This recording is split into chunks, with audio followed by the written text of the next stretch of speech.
Welcome to the GRG Podcast, the place for all your gaming news, plus hot topics of the week. Also remember to follow us on Twitter at KMEGA4.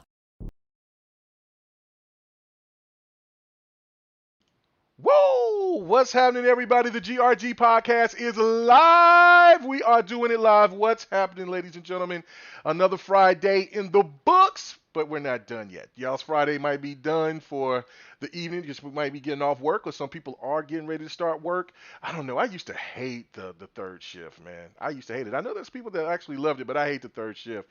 I think the perfect shift for me was the second shift. You started at like 10:30, 11 o'clock-ish. And then you got done about 7 to 9. Perfect, because then you could stay up late, you could get stuff done in the morning, then you could kind of stay up a little bit late, then go to sleep, and then the process. I don't know. The second shift was always king to me. But regardless of that, while I'm over here talking about people's jobs, and this is not what this podcast is about, because we don't want to talk about people doing work. Let's get to it, man, and get to the crew. We're a little short tonight. But we're gonna make it happen, man. We're gonna make it happen. So let's start off with the new member of the GRG podcast, man. Still Rain. What's up with you, partner? What's happening with you, fam? What's going on? You know what it is. It is I, and I am him, the one and only Still Rain. And man, KMEGA again, man. It's another great week. It's a wonderful Friday evening, and man, we got some fire topics. I think tonight, and again.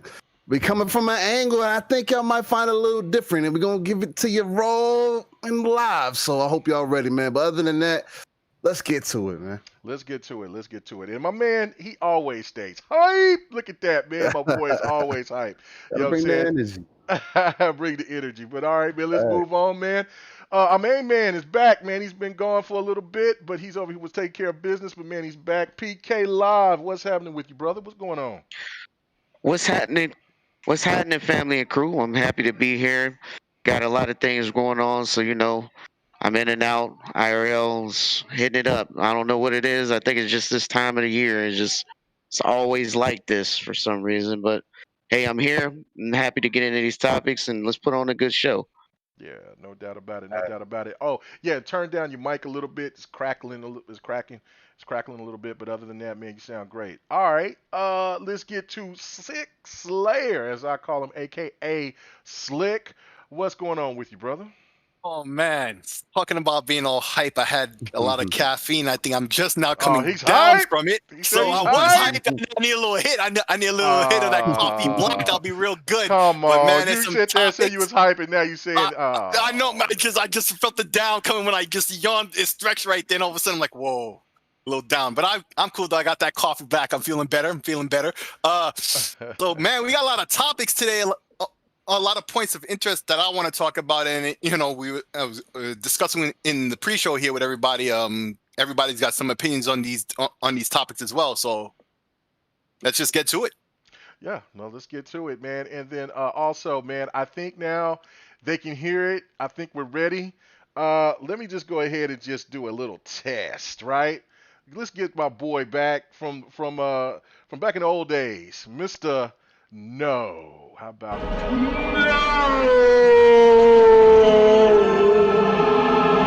I think we good here. Did y'all hear that? Yeah, turn down the volume on that. I think it's All right. Well, I'll turn it down a little bit. Facts. Turn down the volume a little bit. Man, that's supposed to blast your ears. That's the no is supposed to let you know know. how much I can't stand it. You can always turn it down. I might crank it up. No, I'm just playing. But anyway, all right, we good. good. Y'all can hear it finally. All right, so let's get to it, man. First topic right off the bat. I'm going to pass it to my man, Sick Slayer, because he really wanted to talk about this. And you know what? I'm not, I've talked about it a little bit, but I think him and PK and Rain is going to break this down a little bit better than I can. So go ahead, I'll say PK. Go ahead, Slayer. Go ahead and let us know what you really wanted to discuss as the first topic of the night. Well, NVIDIA has this technology that's called DLSS, Deep Learning Super Sampling, and it's this whole AI upscaling technique, that's allowed their cards to push above their bracket to get even higher resolutions and frame rates and all of that. And AMD has an equivalent that's supposed to come out pretty soon. And And just today, the Unreal Engine Epic has announced that the Unreal Engine is supposed to get an update real soon. If not today, I think actually. That integrates DLSS, and we're also getting word that AMD has their competitor. It's about to be out sometime maybe in the spring, so that's not too long from now. So there's a perfect storm of things that are beginning to occur in this whole realm. And the Xbox is also a part of that because it also has this technology built in. It seems to be more custom. We don't know what's in the PlayStation if they have any of this at all, but there's a lot to be seen pretty soon, and then maybe in the future with Nintendo as well, possibly with a Switch Pro also integrating this technology. It'll allow our systems, to punch above their weight class, and this is what I want to talk about real quick with everybody. So, PK, I want to ask you about the AMD angle because, okay, theirs is open source, but I'm not too familiar with the details. Do you have anything you can say on that? So, the good thing is that AMD always had equivalent something.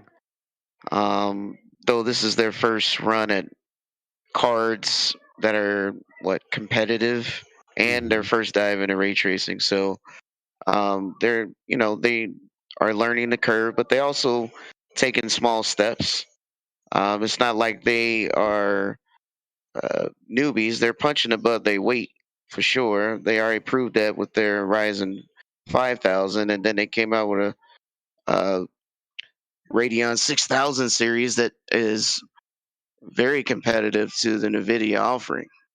So what they're doing now, instead of so basically how the DLSS works for NVIDIA is they basically the reason why most games don't support it is because the devs have to send it to NVIDIA to have them run it through their software because it's proprietary, and then they'll send it back, right?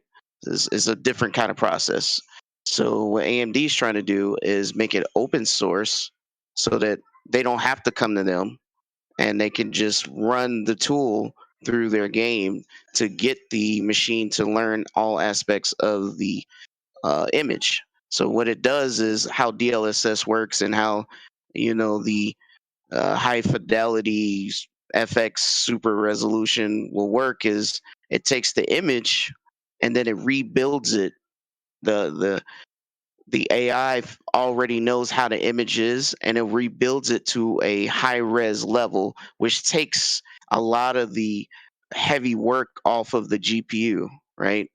Sometimes it even looks better than native. And to the naked eye, you're not going to see any difference. But at the same time, because you're taking a lot of that horsepower or the backbone off your GPU will perform a lot better, up to 40%. As we've seen with the NVIDIA offering, I mean, just I play the medium, right, on PC, and you can't turn off DLS. You can't even mess with it. It is what it is. But it performs better because that is turned on. So that's a good thing. So what we want to see is more games adapt this machine learning technology, though I know it's tough for the NVIDIA side because you got to send it to them, and it's got to go through the process before they send it back. I'm hoping that AMD's version that should come out between March and April will be adopted to a lot more games.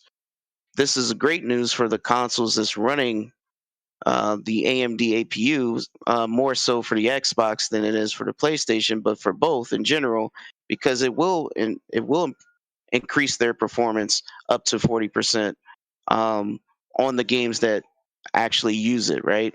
So mainly for the Xbox because it has all of the components of RDNA 2 versus the PlayStation has some custom components, right? Not necessarily the full thing, but custom. But overall, it'll still benefit from everything that AMD is pushing down the pipe, and that's why they're excited that they work closely with Microsoft to help develop the technology that's sitting in that system. So I'm looking forward to it. So we know when the update comes for the cards, it will sure enough follow for the consoles. At least that's what Lisa Su says, and we know that woman does all kinds of wizardry over at AMD and then brought it from deaf to something more competitive, a monster. All right. I mean, do anybody thinks that? I think that was it you that was saying it, Rain, that they needed to AMD needed to pick up the pace, or was it Intel that needed to pick up the pace when it came to what was going on with um, the competition in this realm? Because I don't know. Like I think what Slayer was bringing up was about like I don't know if this technology is going to be on PlayStation. If it isn't on the PlayStation 5, could this be added to a new variation of the PlayStation, like a PlayStation 5 Pro or something like that? Does anybody know about that? Okay, well, I guess I can well, just real quick, PK. I don't want to interrupt. Go ahead. Because I want to just kind of want to put it plainly, and just kind of put a little point on it. I'm not gonna come from an extreme tech angle because I just don't have enough experience in that field for that. Right. But I will come from as somebody who has a lot of experience in that field, though. If the technology isn't on the PS5, as the argument that went before, when we were talking about this whole RDNA 2 and RDNA 3, and everybody was just so enthralled with RDs and A's. It's one of those things that if you have these tool sets that can separate one system from another system, especially when it comes to graphics cards and things like that. Just because, like PK was saying, DLSS is taking an image and allowing you to take a 1080p image, for example, and super sampling it up to 4K. Just basically giving you a prettier picture. What that allows is more performance, and that's what we're aiming for. And that could be and is possibly more than likely the reason that Xbox waited to make sure that they got those features put into their console. Again, those features are extremely early, and that's part of the problem that Xbox has right now. Not only are you getting the flack of everything else that's going on, but because you're kind of early on the 8-ball, you're taking some early hits.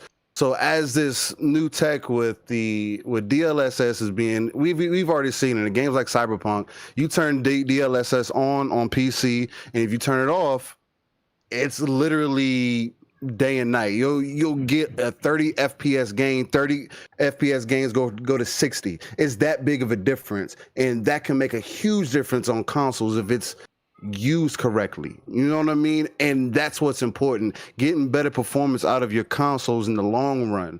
And what can eventually be a problem is if the PlayStation doesn't end up showing that they can keep up with that technology or have some other form of it built in already. If they don't release a Pro, they're going to fall behind, and you're going to notice. And then the whole conversation is going to change about who's really holding who back. But again, it's going to be all about how things are going to be designed, whether these developers are going to choose to use it. I think they will. I think it's extremely important. I think it's something that everybody needs to pay attention to, keep your eye on. Fidelity FX is what it's called from AMD, and that's what the PlayStation 5 should be using apparently, and what we know that the Xbox Series X and the Series S are using.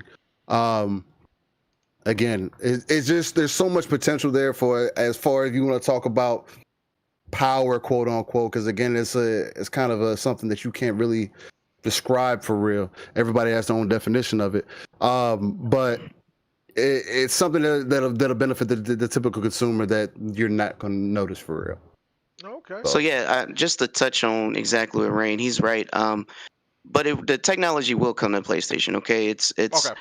It's not. It's more like we want the devs to adopt it, right? Because it's going to be open source.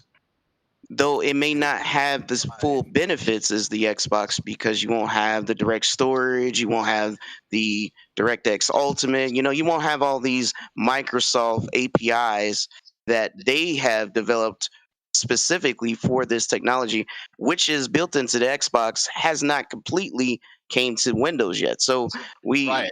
it's PK, it's here's a good way to say what you're saying. It's like yeah, the correct. Xbox has it hardware accelerated and the PlayStation may not. And we don't even know if it has anything equivalent, but we know the Xbox does. Well, It's like the difference between hardware accelerated and just running off software.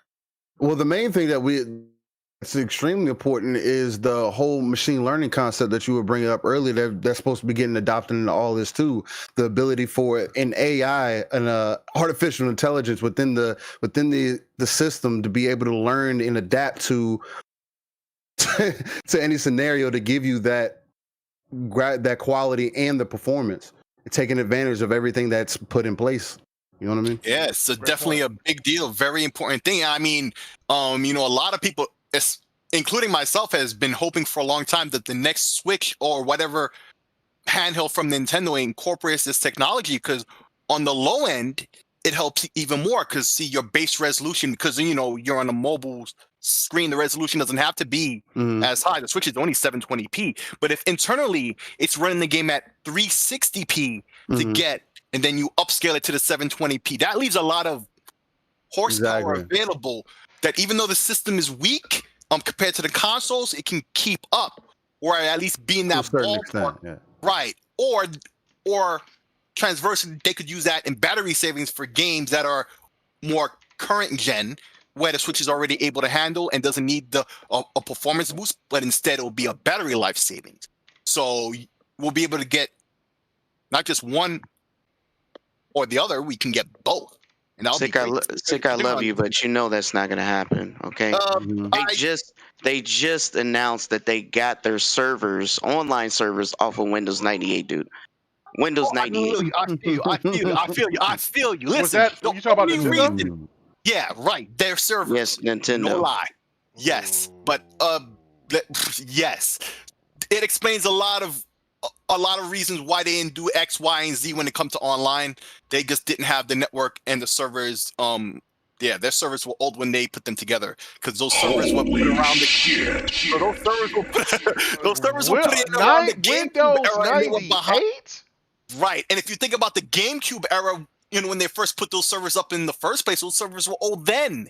That's no excuse. That OS was not designed for networking. That just makes them right, but that just makes the situation even worse. I'm saying that's not an excuse in the least. But I mean, wow. Well, just to bring the conversation back on topic real quick. And we got Bloody's in here. So so I got. Yeah, that's a fact. And I want to hear from what Bloody got to say. But just real quick, it's just kind of imagine it like your console's Master Chief per se, and you got Cortana inside of there, or you got your personal Siri in there, or Bixby, or whatever kind of AI that you want to put in there, and it's adapting instead of adapting to you as the player or whatever the case might be. It's adapting to the console, asking what the console needs and adapting to that.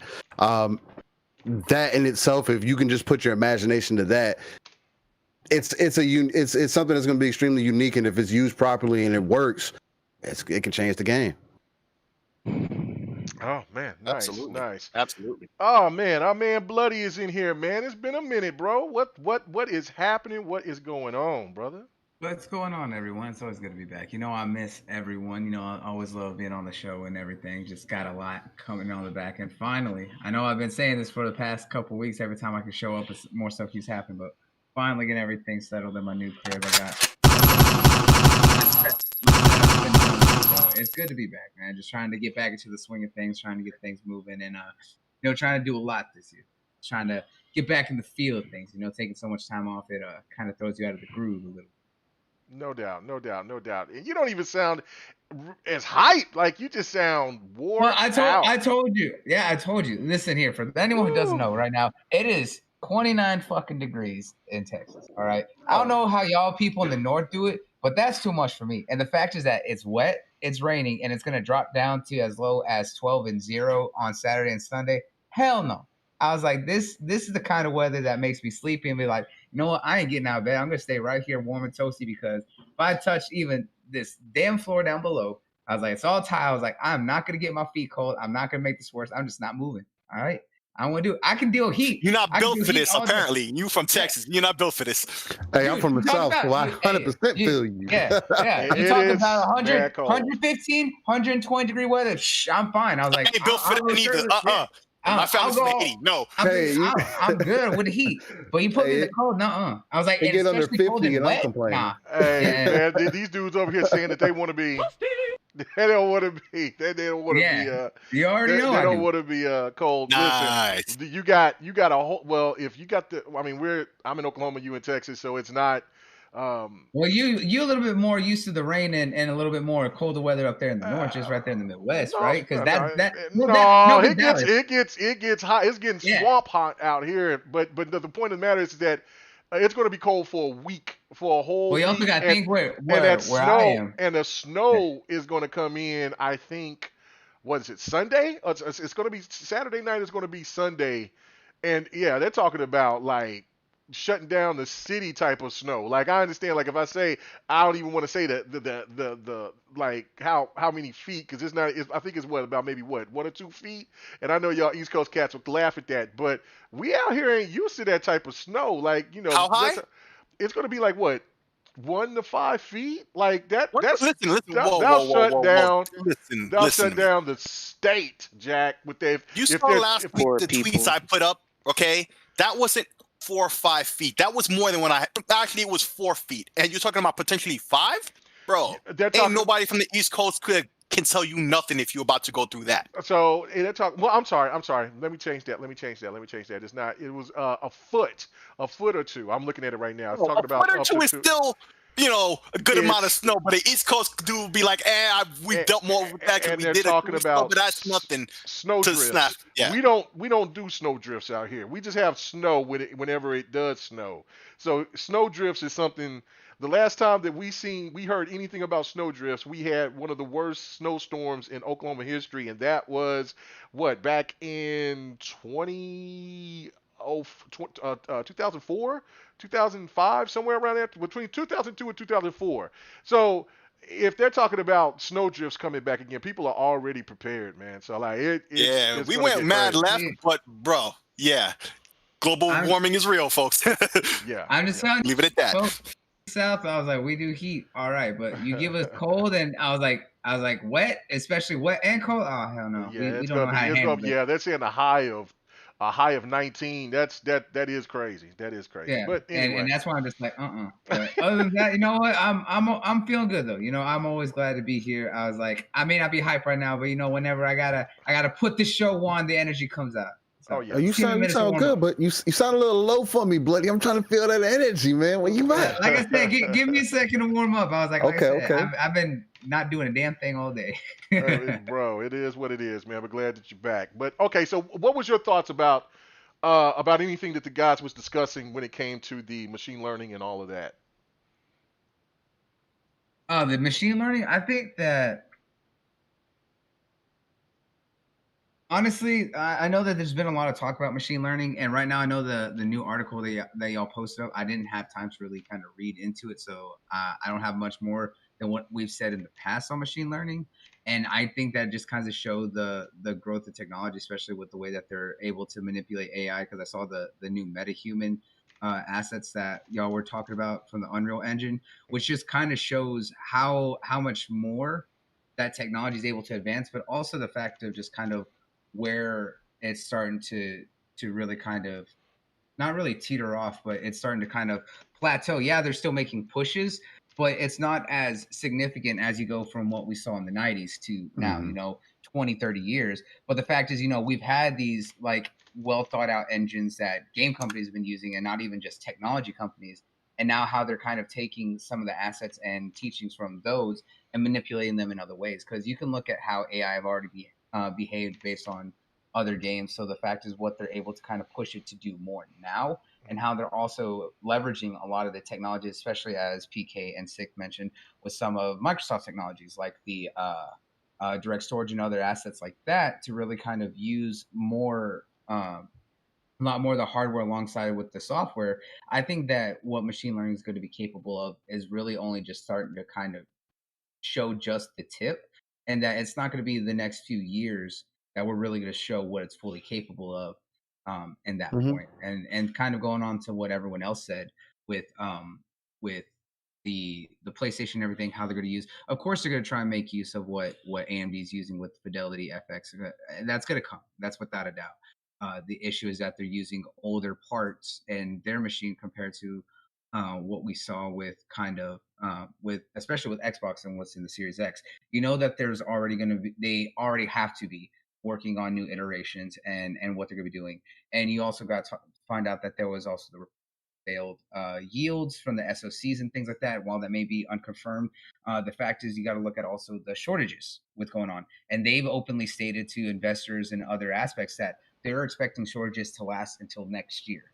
They're absolutely going to be taking that time to really start fundamentally trying to work on that PS5 Pro or the next iteration, because it may not necessarily be called a Pro, but it's going to be the next version, kind of what we saw during the 360 era Right. with the multiple iterations of just the base 360, going from what was it, the arcade edition to what was the home edition or arcade edition Elite. and everything else. Yeah, no, before the Elite. Remember, there was multiple versions of the of the base, because remember, there was the one that originally had the ARC connectors, which was the the red, white, and yellow, and then that's when they introduced the Jasper models about 3 years in, which started introducing HDMI connectors as well as the old ARC cables as well. Remember, they still had that going for quite some time, and it was the Jasper models was when we started seeing a massive significant reduction of the Red Ring of Death issues compared to the original launch models and those within the first year or two of production.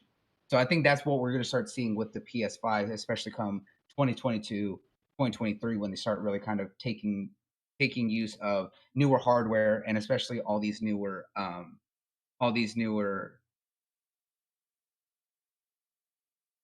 just everything that's going to be coming out. You know what I'm trying to say? It's kind of hard to my words, but you get what I'm trying to point out. Yeah, I get Yeah. you. It'll be Yeah, like like the next revision of the PS5, because I'm hoping they go to that 5 nanometer and get the heat and power use down, and I think that's the focus for them, because that system is costing them money. That's another thing that came out in the news. It really is. So they're definitely doing all of that, and they've got to be focused on that, because that's the key move. And Microsoft is as well. If you don't think a redesign is coming for this big black box I'm looking at here, pause.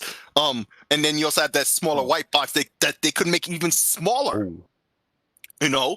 See, and you got to think about what the Series X, because the fact that they've shown that, one, they don't need to significantly keep making their consoles bigger to put more. No, I was like, as technology and especially what we've seen, it's gotten better. They're able to really minimize and help to consolidate all that in smaller and smaller form factors, while not sacrificing the kind of power. And also what we've seen with the Series X is that they're able to handle the heating issues. They know how to properly vent. They have all that really built into it. And the fact is that they're going to integrate, they're going to iterate on that and be able to add more. Potentially we'll see, maybe here in the next few years, we'll see bigger hard drives, because you got to see that 1 terabyte has been kind of the staple for the last generation, right? Because the fact that we didn't see that during the 360 era, that came in actually within the last 5 years or so, because during the start of the Xbox One era, it was 500 gigs. That's when they were really pushing that. And I believe there was 250 on the base Xbox One, and I believe on the PS4 for a while before they started pushing 500. And then after a couple years, then they started promoting 1 terabyte. And that's kind of where the baseline is now. So we're probably going to even see that grow, because not only is games growing, so their file sizes are getting significantly bigger. They have to be have the memory space to be able to save all those. And we're kind of seeing data storage grow. We've seen hard drives get significantly bigger, but now that we're looking at SSDs, those are going to take more time to get bigger sizes with a more manageable price point compared to what we have now. And I think that's going to be another part that's going to be a big aspect in these iterations for both the PS5 and the Xbox Series consoles. So that's something to also take into account for as well. That that there's more than just the heating issue, the actual consoles themselves, and helping with supply and demand, and everything else that they're taking into it. They're looking at all the failures that they may have ran into, or anything, or any potential issues, or things that they can improve that there were no problems with, but they want to add more for the next iteration. Yeah, no, I totally agree with that. All right, so gentlemen, we got to move on. Does anybody else have anything? Just one more person. I got let's anything else? just go. Okay, Let's just yeah, go. 'Cause yeah. 'Cause definitely. y'all beat that. Y'all beat the hell out of that. I was, but of course, always the first topic always goes real long. But I do want to touch on one other thing before we get into the meat and potatoes, and this one shouldn't take as long. But I I made a tweet because there was something that was brought up about Guilty Gear Strife. Been looking at that game for the last 2 years when they first introduced it, got real hype, and you've heard me on the podcast say, look, I need this game to come to Xbox. Well, of course, it's not coming to Xbox. Now, I've had Guilty Gear on the 360, but primarily where I usually got Guilty Gear was on the PlayStation. I've got Guilty Gear on the PC since they are now going over the PC as well. But the question that I was asking is this. It's not like the game sells like gangbusters on PlayStation either. And it's really popular in Japan, so the connection, it makes a lot of sense. But why is it that Arc Systems, and I understand that it's not, Bandai Namco is not the publisher of Guilty Gear, but why is it that they don't consider Xbox or Nintendo? Because those games aren't on those platforms. So why is it that they get held back, especially when they don't generate enough sales just staying primarily on PlayStation? That Anybody want to is help out with the that? question. That is the question. And KMEGA, everyone here knows that I am a Japanese enthusiast and I play all these, Hmm. right? But there's one company, and I do it every time we have to mention one of their properties. That Bandai Namco, as much as I love their games, they are the one company that I have the biggest love-hate relationship for this exact reason. Because Yeah. they're very picky and choosy about which Yeah. games they make multi-plat and which Preach. ones are exclusive, and especially on the PlayStation. Because if they don't do it Well, just only on play, no, hang on. Well, If they don't do it no. just only on PlayStation, Bandai Namco doesn't publish Guilty Gear. And hold on, but when before you finish, I gotta get to this super chat. I just seen it. Sorry, Henosis. But he says great show, chat. Chat good to interact with gaming bros, man. Thank you so much for the support. And yes, as my boy Xbot would say, the super chat works, no, ladies and gentlemen. But go ahead, no, bro. you're wrong. The Bandai is the publisher for Guilty Gear. If you're trying to talk about the devs, that's Arxis. Yeah, the Arxis, Arc Systems. however, Yeah. No, but the thing is, Arxis does make games on Xbox and things like that, because a lot of their Well, yeah, games no, yeah, like are multiplayer. DBZ Fighters, yeah, tons of Yeah, them. but the thing is that it comes down to the publisher. The publisher is the one who makes the deals for where those games are going to go. Okay. And Bandai is the one who's holding that back. And Bandai has a real bad habit of being picky and choosy on which games are going to go multi-plat to all systems, or it's going to be exclusive to the PlayStation platform, or if it's another platform outside of PlayStation, it's typically PlayStation PC, and maybe a year or two down the road, they'll release it on Switch. It has a very bad habit of releasing those games later down the line for Xbox. And the thing is, as you stated, the fighting game community is probably one of the ones that it doesn't matter. And that's one that those games, while they sell, it's only because of the fact that there's dedicated communities around those franchises. You have the franchisers that absolutely live and die for King of Fighters. You have the people that live and die for Street Fighter. You have the Tekken heads and everything else, right? And there's absolutely a massive community surrounding Guilty Gear. However, many of them have branched out. They're no longer on just a PlayStation. Many of them have gone to PC because PC, guess what, has better networking code than what you're going to get on some consoles. And they want to be where networking code is absolutely the best. While people, especially in the fighting community, will say that PlayStation controllers are good for fighters, everyone still tends to go with a fight stick. So they're going to go where they're able to get the best connection and have the least amount of issues. So where do they tend to go? PC or places where their servers are not going to have as many issues. I don't know why Bandai continues to really stifle sales for series that aren't going to be big sellers, but there is a community that wants to go out for this game. However, people want to be able to get it where they prefer to be. Right. And that's one of the biggest issues with what's going on with Guilty Gear. This is absolutely going to be good for the fighting game community because there are people who love Guilty Gear. That's without a doubt. However, it can reach more and have more accessibility and more people who are able to get into it if it's on more platforms, especially where people tend to be. So the fact is, it definitely needs to obviously be on PC because that's where a lot of fighters are really kind of setting themselves. Yeah, it's now. going to be on PC, which is excellent. Yeah, right. But there are people who want to play on their preferred platform, and it should be accessible to that because fighting games, I feel, are one of those games, unless it's coming directly from an in-house studio that's first party. Fighting games need to be everywhere because fighting games are already niche as it is, and they need crossplay. Right. Yeah, but crossplay absolutely. But the thing is, fighting games are already niche as it is. When you also promote exclusivity like that, you're also minimizing the community that's going to actively go out and support it because of the fact that it's stifling where people are going to want to play. Well, look at what happened with Street Fighter. Look at what happened with right. I was going to say I see about Street Fighter because Street Fighter was already a multi-plat, and we got to have like other people on the panel, discuss it as well. But no. He could take my spot because basically he's saying everything I would have said anyway. Okay, that's fine. But I do want to address this though. But but games, for instance, like Killer Instinct, should stay primarily on Xbox and on. Well, the reason that Killer Instinct would be only on Xbox, except maybe on PC, because it was on Steam and stuff like that, is because guess what? Microsoft first party, they own the title, they own the license. Right, and that's what I was saying. Is like if PlayStation decided to bring, let's say PlayStation wanted to bring back, let's say Toshinden or something. I'm just trying to think of a fighter that was primarily on whatever. But let's just say that it was Toshinden, right? They wanted to bring it back. Then that game should be primarily on PC and on PlayStation. Just like Smash Brothers. It don't need to be anywhere else. It just needs to stay on Nintendo. And if they decided to put it on PC, then that would be great for them. But but everything else, I totally agree. It should be open. But go ahead. And look at when it comes to Smash Brothers. The reason that will never go anywhere, because guess what? That's all of Nintendo's staple franchises, all their characters. They're going to have it right there where it is. But guess who tried to do that?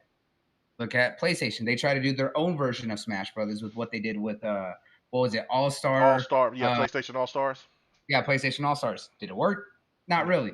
Probably because of the fact that they didn't have the right game mechanics that would actually compete with something that has had 2 decades of experience with making iteration upon iteration since the N64 with Smash Brothers all the way back in 95, 6. I was like, no, they're not going to get it on their first try. If they really wanted to try and make a Smash Brothers for PlayStation, they should have kept working on it, but they didn't. They were just trying to hey, the Smash Brothers hype is real still, so let's try and make our own version. Now, the problem with that, though, is Smash Brothers has proven time and time again that it cannot fail.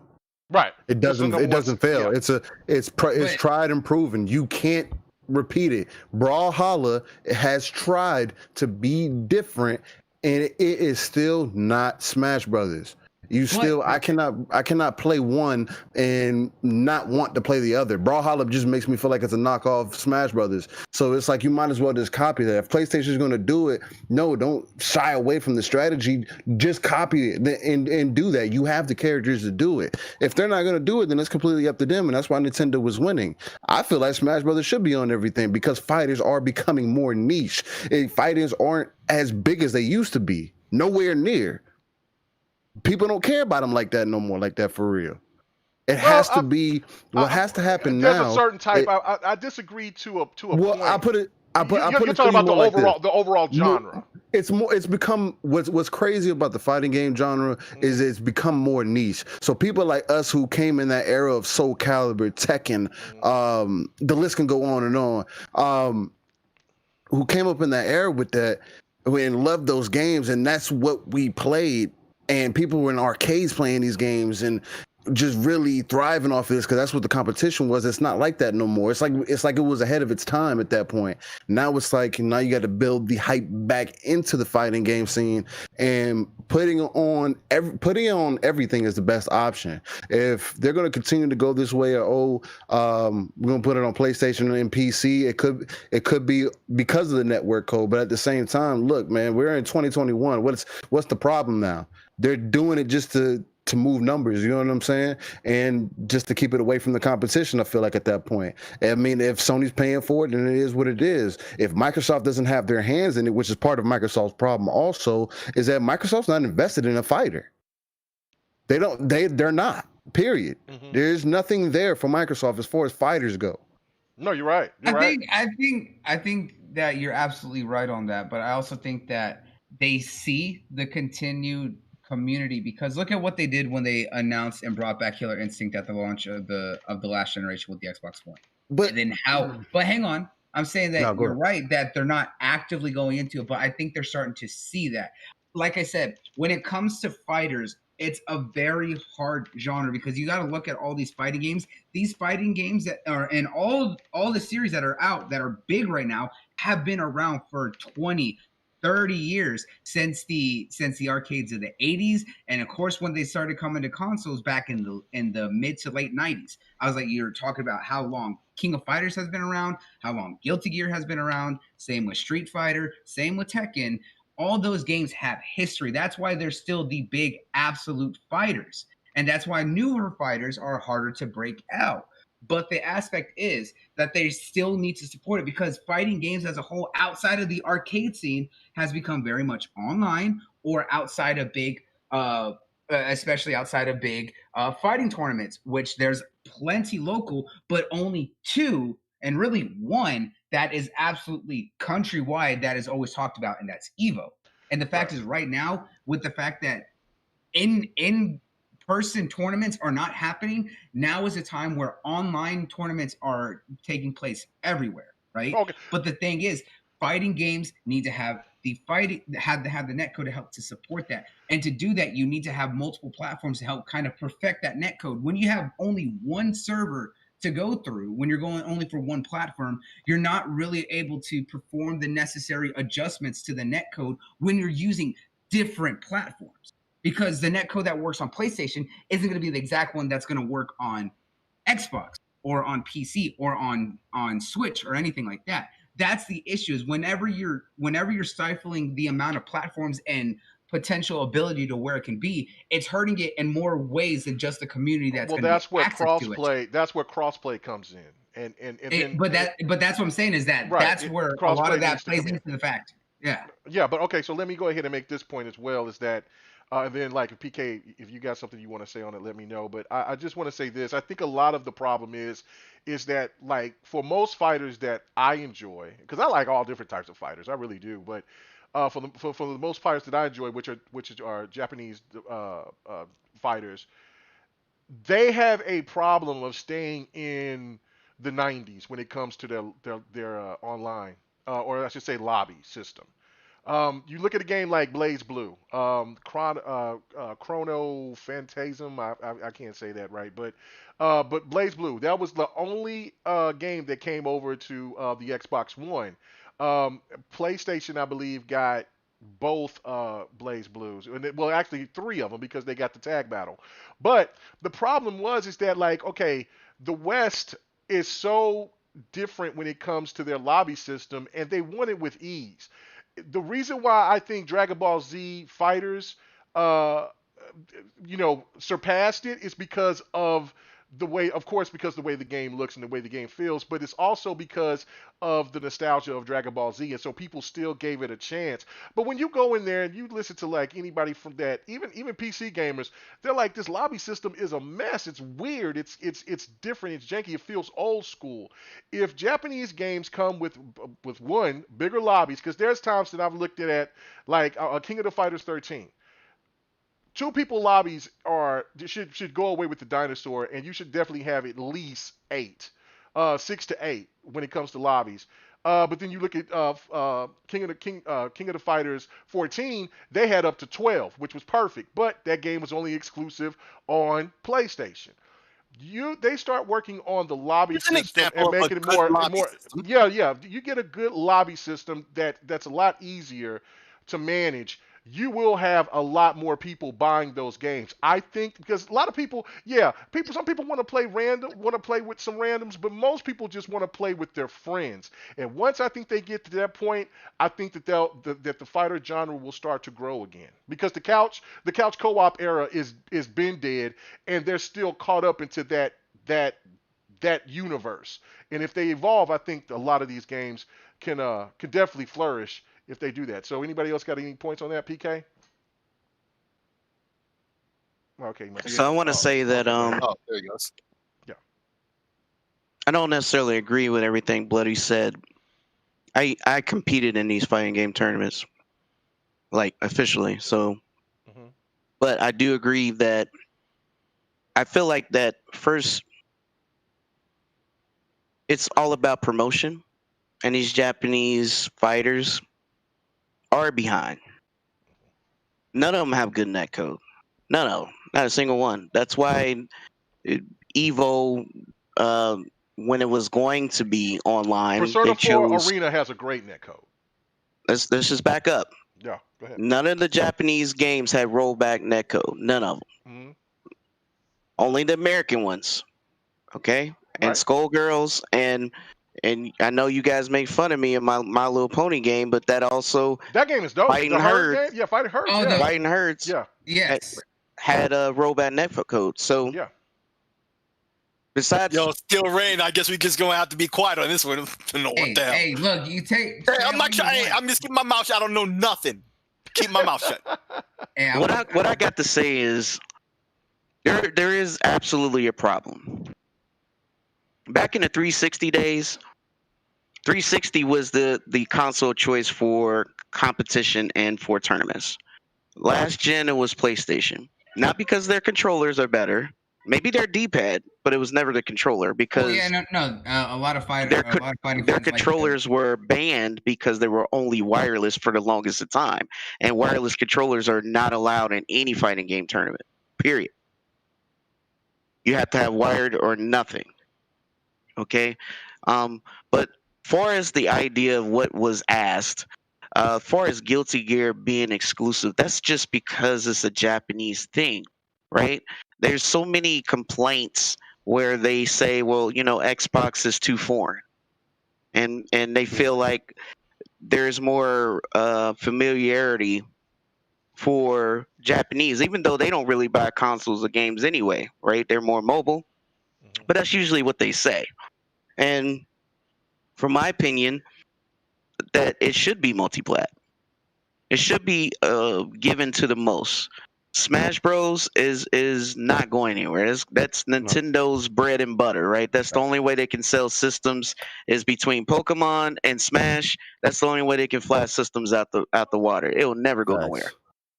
Okay, so can they make more money if it went multi-plat? Hell yeah, for sure. But they'll never sell their console because everybody knows their console is the real weakness of all three, right?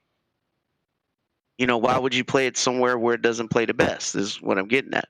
Right. But at the end of the day, I do feel like if it's not owned, published, and made by that particular company, then it should be multi-plat. But that's me speaking as a gamer. But as a Japanese developer, I would say, because you don't see the American fighters like that, right? You don't see any American fighters exclusive to a platform. It's always multi-plat, right? Mhm. Mortal Kombat, Killer Instinct is one of those exceptions that is owned by Microsoft, but it's still on PC and Xbox and Game Pass where you can play it on your phone. But the point is, if it's not owned by those platform owners, then it will be a multi-plat, right? Mm-hmm. Skullgirls, Fighting Herds, anything that's non-Japanese is always multi-plat. So it should be, at the very least. I know what it is we have a love and a thing for the art style and the hand-drawn animation of the Japanese fighters.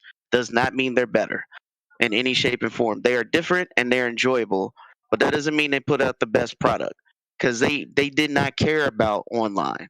It shows. Facts. It shows. If they cared, we wouldn't be having peer-to-peer connections then. Make it a dedicated server. You will never have to worry about fighting games having problems. Why is Killer Instinct to this day have the best We're lobby, getting that. the We're getting best that feedback netcode? again, PK. We're getting that feedback again. Yeah, you. Okay, why is Killer Instinct to this day still have the best netcode, best lobby system, the best? I mean, they have a thing where your ghost that you build up can go fight other people, learn how to fight, and whatever you teach them, even if you teach it teabagging, it will go do that while it's online fighting other people. What other fighter does that? Tell me. None. None. None of them. Why is that so different? But it's an old game. Came out in 2013. Come on, man. Tell me. Because they cared. They put their time and energy into this game and developed it over time. The Japanese, unfortunately, do not. They don't see it that way. They have a loyalty to their culture, and the Xbox, I would say, feels too foreign. The reason why PC gets a pass because they have Japanese PC players and Korean PC players. That's why. It's not because it's an American thing, but it's just Shout out because to League it's, of Legends. you know, it's more of a broader. It's who else can they hit because there's not many PlayStations being sold, so they got to go somewhere to make some kind of ends meet. Because, like you said, they don't sell that many. No, I mean a Guilty Gear sold the last Guilty Gear Renovator. It sold 48,000 copies in the first week. I think altogether it sold around 200 between 2 and 300,000 overall. But And of course, go ahead. What? No, I didn't want to. I don't mean to interrupt, but No, you're fine. I mean, that just kind of goes back to the point of what I was saying about fighters just becoming niche these days. It's to the point where if it's not Tekken or Soul Calibur, where's the hype behind it? Well, yeah, Well, Guilty Gear's always been niche because of the way that they but operated. Yeah. I kind of don't agree with that point because, and that's what I wanted to touch on, is because I don't think it's fighters in general. I think it's certain ones. Right. Because if it's Mortal Kombat, everybody is hype. Everybody Or knows. Street Fighter or Tekken. But that's still or hitting Injustice. on.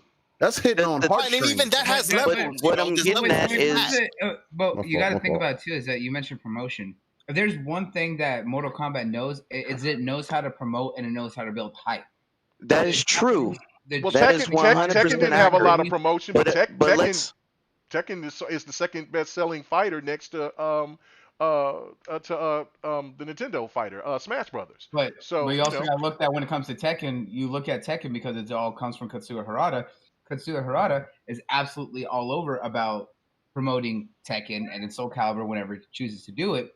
Both of those are always talked about when he's working on these projects, but nothing do hype build up like what we see with Mortal Kombat. Like Mortal Kombat does the best, right? Right, Yeah. right. Smash does the Kind of second shadow best. launches. Yeah. Smash does the second best. Matter of fact, I mean, he does a whole presentation for each fighter, right, before it releases. That is crazy, right? And that's part of the reason why it is the best-selling fighter ever. 15 million on one freaking platform alone. Right? So I agree with kind of what Rain's saying, but only placing it on the Japanese specific fighters that nobody knows about. Right. And there's a reason why, right? There, like kind of what Bloody said, there's no promotion. People know about Tekken. But people more so know about Mortal Kombat. But the same thing applies. They will buy Tekken. They will buy Mortal Kombat, right? Because the promotion is there. Everybody knows it. They'll pick it up and play it, whether they play it for a little bit or not. Everybody knows about it. Nobody knows what Guilty Gear is except for the hardcore fans. Nobody knows what Blast Blues is.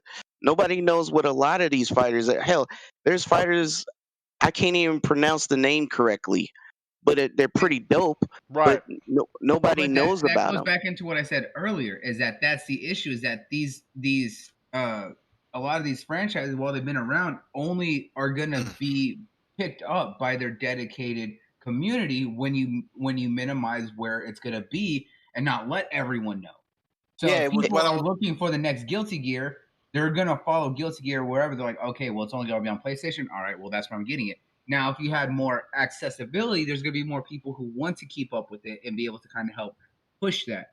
Yeah, The that's the promotion same also thing comes from Rain the said. company, but it also comes from the community. If the community is mitigated and small like that because of the fact that there's lack of promotion on multiple platforms, you're going to have only a small group of people that are going to be pushing it. That's the diehards. That's true. Now let me give you one example and I'll close out. All right. Nobody really played Monster Hunter except for people who had DSs and Vitas. But when it came to PlayStation and Xbox, it blew became up. the most sold Capcom game ever in history. Mm-hmm. And why is that? Because nobody really knew or played Monster Hunter. So how did that happen? It's because they introduced it to a community that they never had touched before. And that is the point. That's what needs to happen, but I don't see them taking that risk, right? I just don't see it. They're gonna stick to what they are familiar with until they can't no more. Yeah, no, and that's the best point. Rain, go ahead and close us out on this, man, so we can go ahead and move on to the next topic. No, what I wanted to end this topic with is just to give y'all an example. And look, and this is the only reason I'm saying what I'm saying, because I love fighting games, bro. I grew up in that era. It was a competitive era.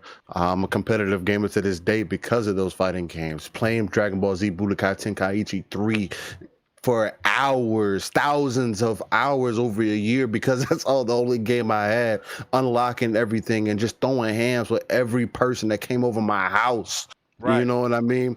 And that's just what we did. Or it was Tekken Tag 2, the first Tekken Tag, just getting after it on people, talking about people because they only knew how to use Leah Eddie and they didn't really know how to use the button for real. You know what I mean? That's what it was about. You know what I mean? Or even when you take it to the competitive level, you were in the arcades playing Marvel vs. Capcom 2, playing Marvel vs. Capcom 3. You know what I mean? Or even Tekken in the arcades. You know what I mean? These are memories that come with these fighting games. So just to kind of end it off, look, the reason I say that fighting games are becoming niche, because look at what the top 10 for fighting games are right now. Absolutely right. You got Smash Brothers, you got Mortal Kombat, Street Fighters, Dragon Ball Z. To this day is still relevant as a fighter.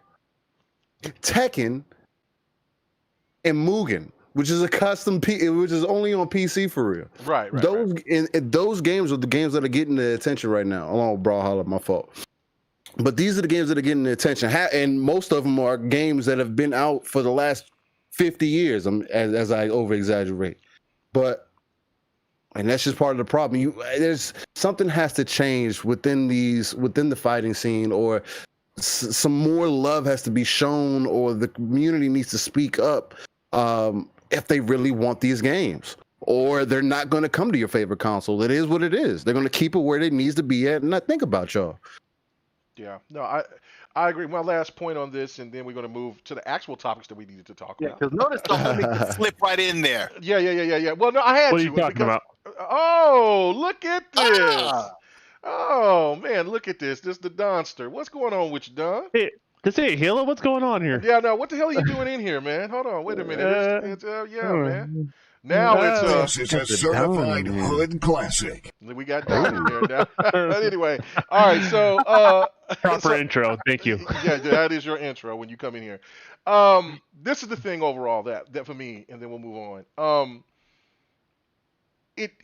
Look, that's why Killer Instinct is special. It's because it sold over 10 million copies. Like, it did fantastic.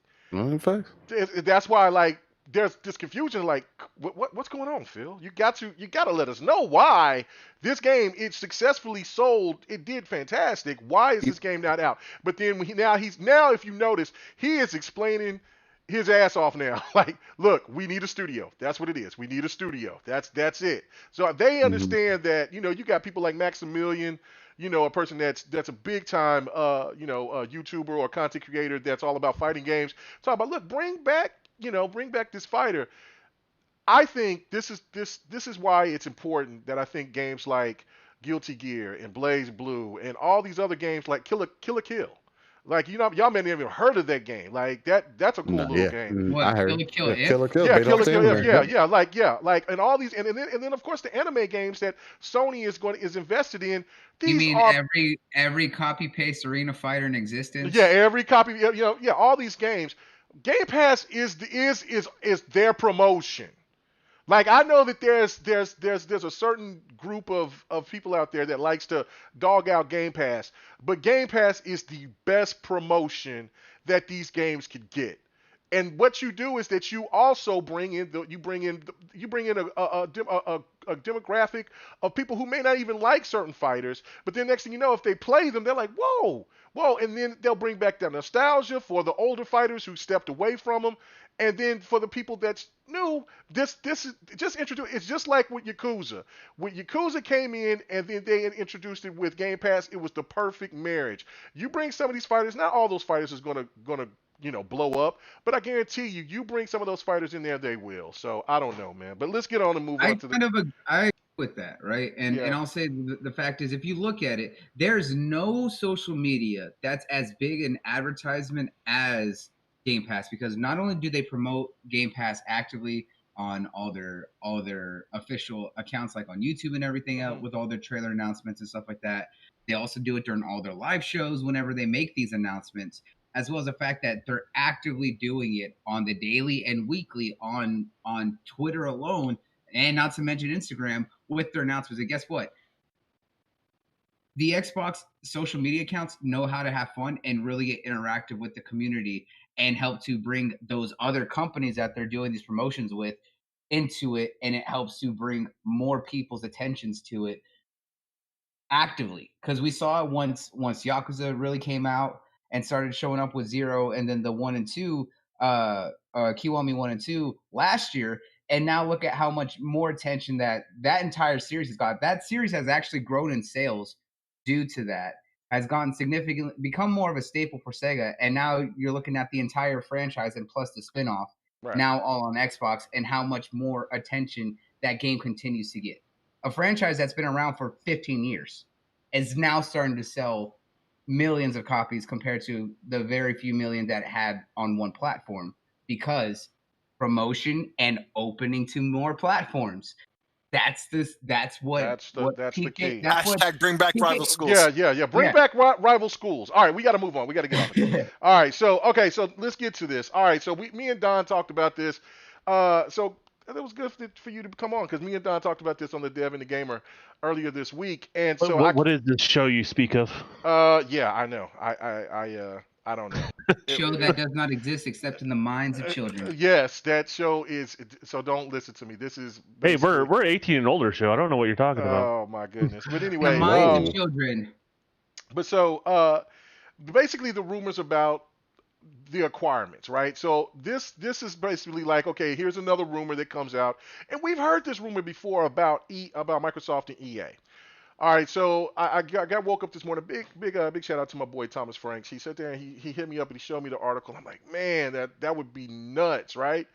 But it's still, of course, because it's just like the Sega thing, and just like every other studio out there that's tied in with Microsoft, and what they could be, to what they could acquire.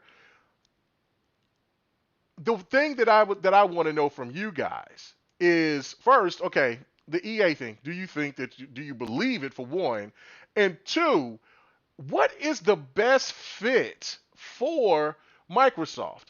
You know what I'm saying? Like, I brought up Microsoft and PlayStation, but right now, we got a full panel, so I just want to leave it on just one on Xbox.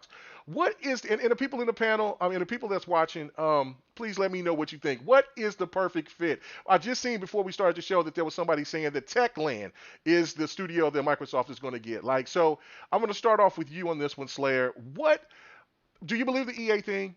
And what's the perfect studio you think that just screams Microsoft and it's perfect. The marriage should be perfect together. All right. So what I'm gonna say at very very first, this directed at you, KMEGA, is gonna sound like I'm complaining, but it's not that. It's just I'm just trying to put y'all in my frame of mind before I say what I say. Okay. All right. So basically, last week I said this. I think the week before, and I and many was going times to say, I prior. hope you don't repeat what Lemon told you No, again, because no, not that. Don't. Wow. Anyway, all right. yeah, even Woomy Hood was like, yo, shout out Woomy Hood, man. I love your tweets. I love your show, bro. I think I shocked you. I did not expect that out of me. Wow. What was I saying? See, God damn it. what was the what was the thing that you was going to basically see? You was going to tell me something, but you lost train of thought. So just I lost stick train to of thought. Damn, The that's a side thing, effect. The EA thing. The EA Woo! thing. Right? I was like, boy, this So, boy lost it. Oh, I hold got on. it. Where's my got sound it. effects? The Where's EA my sound thing, effects? Woo! That was Oh close. man, bruh. EA thing. I don't hear Ooh, anything. let's get to L, man. Let's get to L, man. All right. I don't know. What are you talking about? It was a rebound. What are you talking about? I got the ball. What are you talking about? That's the slowest ass rebound I've ever heard. What are you Wow. talking I about? know. You know, the refs get involved. Bunch of bullshit. Anyway, This man got conspiracies going Oh, on. and I've said many times before that, this topic comes up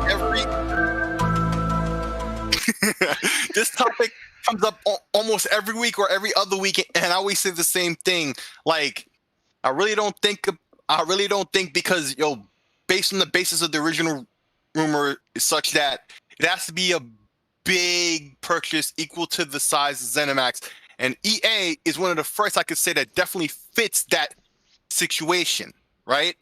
Or fits those parameters. It's bigger. So it's bigger even, right? Yeah, So 24. Yeah. And that fits the rumor perfectly. Because it was the size or bigger. And that's EA. Bigger. So by default, it fits, right? And every other week I'm like, it don't really fit because of this, because of that, but particularly that reason. But EA got that reason off bat. In the end, I still just think it's a partnership because that's $24 billion. That's a good bit of money. Not that Microsoft can and get the money back quick and all of that. Yeah, rah, it's all true, but that's still a bit of bread. You feel me? Like, do they really need to buy them when they just really need the partnership? Much like I always say about the Sega possibility. I feel the same with EA. They don't need to buy them outright to get what they need from them, right? A partnership will do. It's beneficial for both sides. Great. Good business is where you find it, and there it is, So, of all the ones I've heard thus far, EA is definitely one of the ones that fits for me. But I still think that's not what's going to happen. It will be a partnership. So, who could it actually be for purchase every week? I have to think about this. I don't know. Sega's good, but definitely not Capcom. I don't know. Jeez. so you're flustered Bandai again. Bandai Namco is the best one I could feel. My man, let's just They use a lot of the Unreal Engine. It's already on move on. Hang on. Microsoft uses Let's just Unreal move Engine a on. lot too.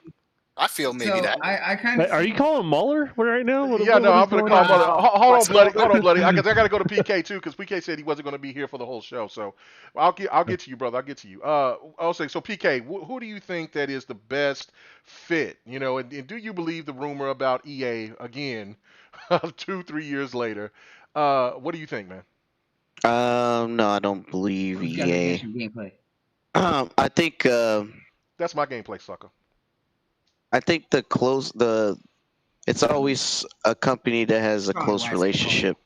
We got. So I think definitely Sega would probably be the best fit because they have the closest relationship. And it's usually somebody they work closely with. Sega been close to Xbox since day one. So it's not unheard of that would be a thing. You see what I'm saying? So yeah. to me, I would see them benefit more from a Sega partnership or a acquirement than EA. Sega's in a better position to get acquired, right? than EA. Not after their reconstruction. After reconstructed. You mean restructuring? Yeah, restructuring. Sorry. It's okay. At the end of the day, it's you get what I'm saying though, right? It's when they usually acquire companies, it's always someone they had a good relationship with, like aka Bethesda. But I don't believe in the EA thing. I think that's far-fetched, nor do I think that would be a good idea. Why would I it be a think good idea? just basically they have to fire everybody in EA. Okay, just be real about that. Yeah. My thing is, go ahead. No, I was gonna say you're not wrong with a lot of the leadership and the executives that are at EA right now. You got to think about how much their PR and their handling of many situations has not been good at all. That would not be something that Xbox and Microsoft would want if those are going to be the executives on top. Well, most people in a buyout, those jobs are dissolved anyway, so they usually get a golden parachute and they're out. So I don't think that would factor into whatever rumors you guys are talking about. So at the end of the day, just think about it. EA just had a meeting this week about what they're going to do about Anthem. Just this week. It's been 2 years.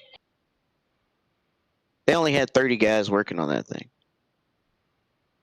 Like they just have bad leadership altogether. Okay, so Microsoft needs a Japanese presence, and I think Sega would be the most dominant presence you can have. No, I don't disagree with that part about Sega, but I do have to say this because Xbox said the same thing yesterday about it's been 2 years and it's listen, and when the same thing what I brought to him I want to bring to you is let's not forget about the Master Chief Collection. How long it was before they actually brought that game back to life.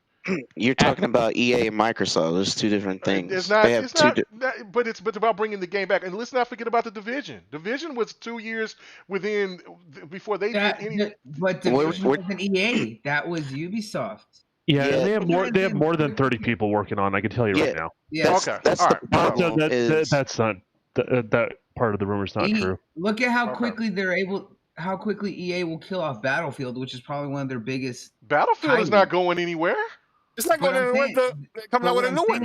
Everybody's all hyped. They don't actively support that for long periods. Yeah, they're still. What are you talking about? Battlefield. Battlefield. They do if it's really popular, and most of them are. Battlefield 3 still gets support. Battlefield. They still get support. But again, it's still not the link that you're trying to make it seem. You're looking at all right, Bloody. The games that you're bringing up get supported for years. I'll get to you. I got to get to everybody else first because I know that you say what you got to say, but I want to get to everybody else first.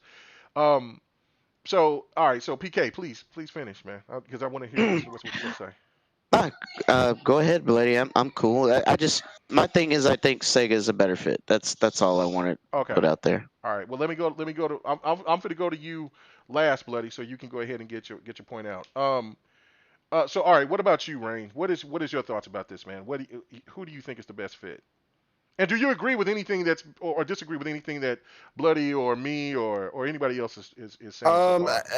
As far as I guess just to kind of go in reverse order, as far as like, because y'all ended that whole conversation with Anthem, and I feel like Anthem gets a lot of flack, just because Anthem by itself is a great and amazing game, and it's a missed opportunity.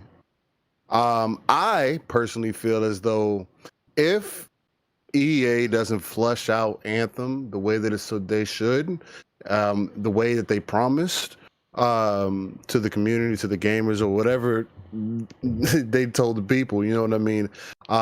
It's an extremely missed opportunity because that game has a great talent that no other game currently has. The flying mechanics, by themselves, put that game in a completely different position than anything else. Gameplay is key, and I know a lot of people just try to downplay it. I mean, and it is what it is. I understand it. There's no content, and it's very lackluster. but I don't think it should be slept on. To work in reverse order. The whole thing with EA, again, why would Microsoft partner with them if they're going to plan on buying them anyway? Or, you know what I mean? Or if they're going to merge them or whatever the case might be, there's no point for that. Microsoft doesn't want EA. EA has enough headaches of their own that they still need to fight off. People act like EA doesn't have stuff that they need to fight through. You keep putting out the same football game and you think it's okay. You know what I mean? Like you put out games, you don't support the games or try to turn them into a money pile, and it doesn't work. Well, I disagree about the man, but go ahead. Go ahead. I mean that's just me personally. It's just because it's been copy and pasted. When I played Madden 21, I was highly disappointed. But again, that's me as I like basketball. I like basketball games more than I like football. More than I like Madden per se, even though I'm more of a football guy. But anyway, that's a whole different thing. But no, I got you. I do. Just with that, you could. But just with that, it kind of demonstrates the. I don't want to necessarily say lazy because I definitely run with the. I run with the mentality that devs are never lazy. It's not about being lazy. It's about what they're being forced to do. What's the timelines. That's the other thing. Like people that act like you've never worked at a job before. People have timelines. You got deadlines you got to meet, and those things can't always just keep getting pushed back.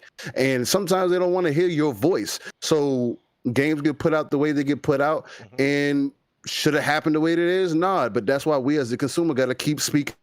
And this is unacceptable. Like games shouldn't come to a certain point, and games shouldn't be coming out broken. If it's not ready, it's not ready.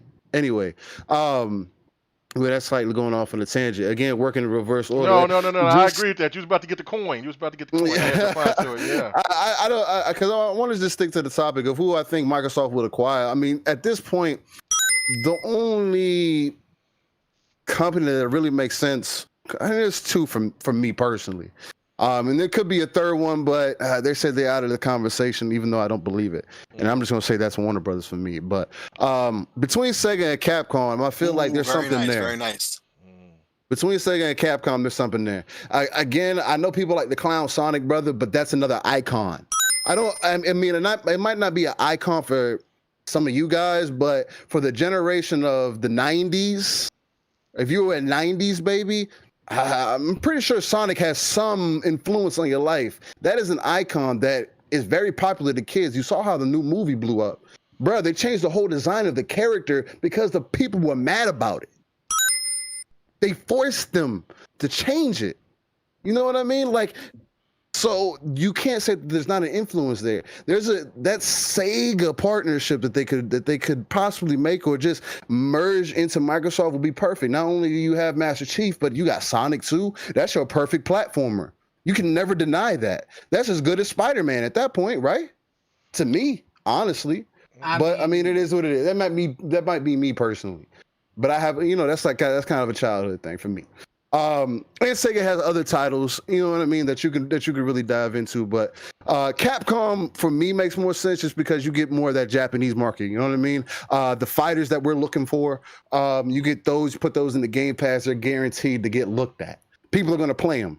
You're not going to say, you're not going to see a fighter in Game Pass and be like, I'm not going to play it. Especially if it's a newer one. You can be like, oh, what's this? Yeah, let me check that out. That's guaranteed, so that's numbers for them. So it's a possibility, but again, we're running through different possibilities. It's going to continue to be like this. But again, for me, right now it's between Sega and Capcom for me. If I really gotta speculate about it, Okay, all right. So let me read the super chat, and then I'll get to you, Don, and then Bloody, I'll get to you.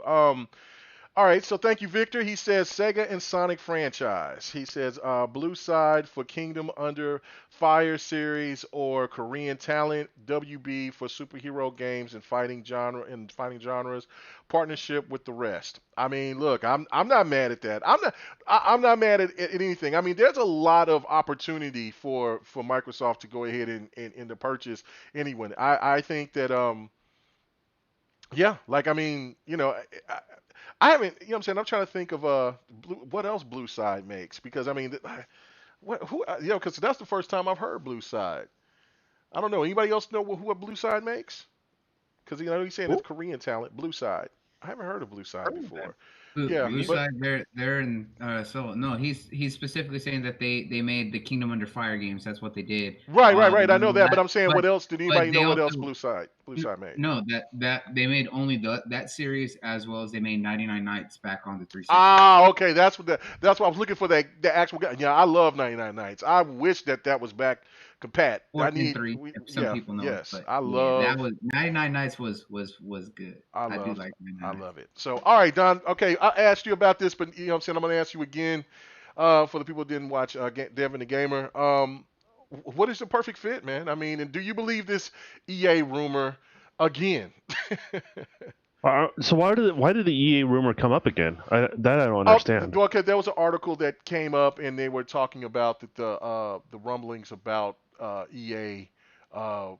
There was something about some kind of call or something, and then in that article that I posted right before the show, I think it was maybe an Then hour. they talked about Anthem in that call, is what you're saying. Yeah. There was some other stuff. Well, let's put all the pieces together. If I'm gonna, you know, maybe they're gonna maybe not buy a publisher like an EA, but maybe they're gonna buy a studio from EA, say like a BioWare. And that would make more sense when they talk about the future of one of the biggest franchises that they are currently working on, where a big portion of their staff is still working on it. It is definitely more than 30. If they're going to see the return on their investment in regards to that, they've had some hit and misses with BioWare, and maybe BioWare is not a good fit for EA. Doesn't mean they're a bad publisher or anything like that. But let's be honest with you, BioWare hasn't hit the typical mark that you're accustomed to. So maybe there's some, when there's some smoke, there's some fire. I haven't heard from that. I have quite a few friends at EA and quite a few friends at BioWare, so it's hard for me to kind of say that's a real rumor, because it doesn't seem like it to me. But just because I'm not in the circle of trust doesn't mean it's not happening, right? Right.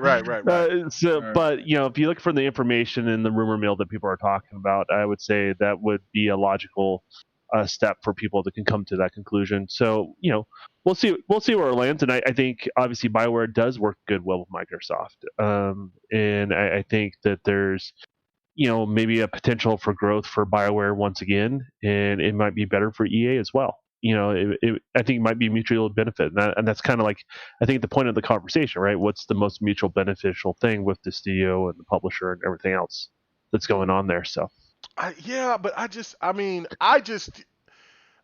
I don't know. Myself, I know I'm pretty much one of the only ones on the panel. Maybe not so much you, Don. I think you might be there with me, but I have a lot of love for EA. I know that a lot of people dog out. No, I don't. On them, I don't have a hate for them. I think that they've made mistakes, but I just don't know, man. I don't think people underestimate them. So because they're gamers. I mean, they're a publisher for the masses. They're not. They don't kind of get involved in these sort of conversations, right? We talked about how Need for Speed, even though I don't play a Need for Speed anymore, doesn't mean it's not a successful franchise. As a matter of fact, one of the more successful franchises we're going to find out there on the racing in the racing genre. You don't play the great Need for Speed anymore. No, but it is successful, right?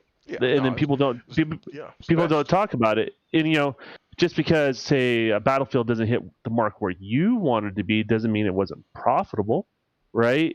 And it doesn't mean it wasn't successful. It just means it's just not part of the same conversation that you're a part of. So, and that goes with a lot of franchises. That goes with the Maddens, and stuff like that, that they do, and everything else. They produce games, and those games do a lot better than people realize. People don't really talk. Even the last Star Wars game they worked on with, I forgot the team that worked on, the guys that did, Respawn. So the guys that worked on Titanfall, all that sort of stuff. People know it did well, but that did way better than what people realize. Way better than what people realize. So, like, there's the profitability and what they spend, and that's what they're good at. They're good at, when they have the right team is putting people to the fire and get them to release a product in a certain time frame, and basically, in hitting the masses. They're not necessarily, it may not be the critically acclaimed game by this particular critic, or maybe us as individual gamers that talk about this stuff on a weekly basis, right? But doesn't mean they're not successful, right? Success is only determined by what you spend and what you get in return. That's success, right? And they're good at that. So maybe Bioware's not a good fit for that. I mean, maybe I'm wrong. I don't know the financials, but I know they haven't been hitting the mark as far as critically acclaimed. So Yeah, no, I agree with that. I agree with that. So, all right, what about you, Bloody? To round out this part of the topic, what do you think, man? Best fit? The whole buying another publisher is going to absolutely be hard. Yes, I get where Sit kind of came with it, where PK came with it, saying that EA has that big name and power and stuff like that. However, I kind of view alongside more of what Don's saying, that while EA would be a big name to kind of go through, I don't think that they are, especially with the fact of you got to think of just especially look at all the sports games, right? That's a lot of specific licensing that I agree also with has that. to be taken into account, because not only are you buying the publisher, you have to make in on those contracts, and you're talking about contract specific with the NFL, and especially Oh wow, with yeah, I didn't even think about that. Oh my God, yes, the get soccer them, league. So with get them They're coins, definitely going to want league, more get them money out of coins, Microsoft. Yeah. exactly, get them coins. that's gonna Great add point. up, because the fact that you have to renegotiate those contracts and specialized deals with those organizations, say, okay, well, that they're the only publisher that would have the license to use our teams and our stuff. So if they're going to y'all have to pay into that, and they can increase the price, because not to say, all right, well, we're gonna take this to another publisher or anything else. So that kind of goes in, has to be taken into account. So that's a lot, because you're looking at three of the biggest sports organizations in the world: the NBA, the NFL, and then the official soccer league here. And that's not even just American soccer. You're talking about all the foreign teams as well. So that has to go into international deals, and that goes up as even more so. So that's why I don't think EA is even remotely in the cards. I think it's well, to add to it, so the contract would stay the same. Most likely, they would follow through with the pre-existing contract, which means that all those games would have to be third party. That's how that would happen. And then whenever that contract's up, then the renegotiation would happen. Mm, mm.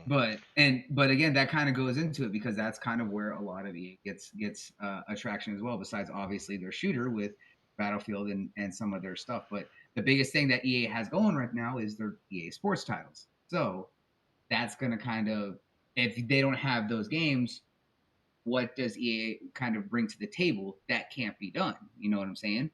That's kind of where it comes down to. That's why I agree more with Don with, if it's anything to do with EA, it's going to be more a studio. And they're not going to give up even remotely the team behind Battlefield, especially with the fact that they made the engine that is basically EA's go-to for everything with Frostbite. So that it's not them at all. So more than likely, I would see that they might acquire BioWare potentially, but it also goes into a line of what's going on behind the scenes with what EA is making this call for, what that studio is going to do with Anthem, and especially everything else. So could that happen? Maybe, but that's still a lot of uncertainty just based on what little information we got from the call. Now, the one thing I will say is that I kind of agree with what Rain had said, what PK said, and what Sick had said about looking at others. Sega is definitely probably the biggest one, because, like I said, a lot of the Sega fans who came from the Dreamcast after Sega basically got out of consoles followed along to Microsoft and Xbox back in the early days, because a lot of the games that were on Dreamcast were on Xbox. Everything that was forward thinking that Sega was doing, Xbox kind of picked up their mantle and kind of went and did their own thing. Sega has absolutely made a big statement in the last couple of years of, hey, we're no longer gonna be, doing exclusives like we were with what they did with PlayStation solely. They opened up to being more multi-plat. Xbox has definitely been kind of pushing their games on multi-platforms, at least between their ecosystem, right? Between Xbox consoles, mobile, and PC now.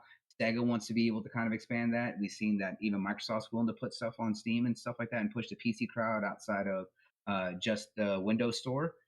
Sega's the perfect studio or publisher to make that partnership. I wouldn't say an acquisition because it's still going to go into a lot, especially if they actually do an open acquisition that gets the Japanese government involved, because there has to be a lot more regulations in regards to that compared to a partnership. So I would see that there's more potential for a deep partnership with Sega and Microsoft at that point. Especially now that they're kind of expanding that, and especially too, now's the time, because as we saw recently, and I talked about this earlier, we talked about this earlier this year, or at the end of last year, is that Sega has split its subsidiaries. So Sega Sammy has taken over its arcade and pachinko divisions, separate from its Sega Holdings, which oversees its gaming divisions and everything else. So now it's arcade and pachinko machines, which would have to have been still taken care of underneath Microsoft's umbrella at that point, is not going to be included because of the fact that that's now an entire separate entity and part of them that is going to be doing their own separate thing and not tied to Sega Holdings overall if they were to do a partnership. And you got to think, a tech company like Microsoft getting involved with a Japanese company that has arcades, that's a lot of maintenance, but also the fact that you're talking about pachinko parlors. Yes, it's not gambling, but it's gambling, and that's a very slippery slope, especially when you're looking at international law and looking at having to follow Japanese regulations in regards to how pachinko parlors work. Mm-hmm. That would have been too much for Microsoft to want to actively get involved in. So when would the time be? After they would be to be able to separate those subsidiaries within their and Konami did that as well, so exactly. Konami did that as well. But the fact is, Konami's still pushing more and banking more from their pachinko machines than any other of their holdings. But Sega has absolutely separated both of them, especially with the fact that you got to think that right now with Japan going back to strict lockdown regulations, those in-person arcade places that they have, the all their Sega arcades and the pachinko parlors are not getting the kind of business and money that they may have been making pre-quarantine and lockdown, especially in Japan, because they're stricter than they are over here. So with that being said, they wouldn't have done it before. Now is the time for them, and if they really want to get into the Japanese market, now would be the time. And we've seen that they've been doing a lot of promotion with Sega. They brought over what was the first console that got access to Phantasy Star Online, the biggest MMO in Japan for the past decade. Xbox. Yep. They brought it over there exclusively on console first, then brought it over to PC through Windows first, before now opening it up to other platforms. I believe it's on Steam. And then just now it's going over to PlayStation. Yeah. Just now. Why? Okay. Well, they could have done it before, because of the fact that there was something more there. The fact is, you're also talking about the fact that they bringing over one of they brought over more of their games, but also one of their most profitable franchises, and has given it significant growth and attention with the Yakuza franchise. The other big series that they have all come from their Atlas subsidiary, which they would have access to, which would give them access to Shin Megami Tensei, access to Persona, as well as a lot of their other spin-offs, such as things like now my one question, and then I want to get two more topics in, then we got to go. But I got one question. What do you think will happen with Bayonetta if the Sega situation is if Sega is the one to get acquired from Microsoft? What do you think will happen with Bayonetta? Like, because Nintendo has the marketing rights. Do you still think that Nintendo and Microsoft will work on making that game, making it a multi-plat again, or would Microsoft just grant, Sega would just say, look, we just got this deal with Nintendo, and it just stays put on Nintendo platforms only?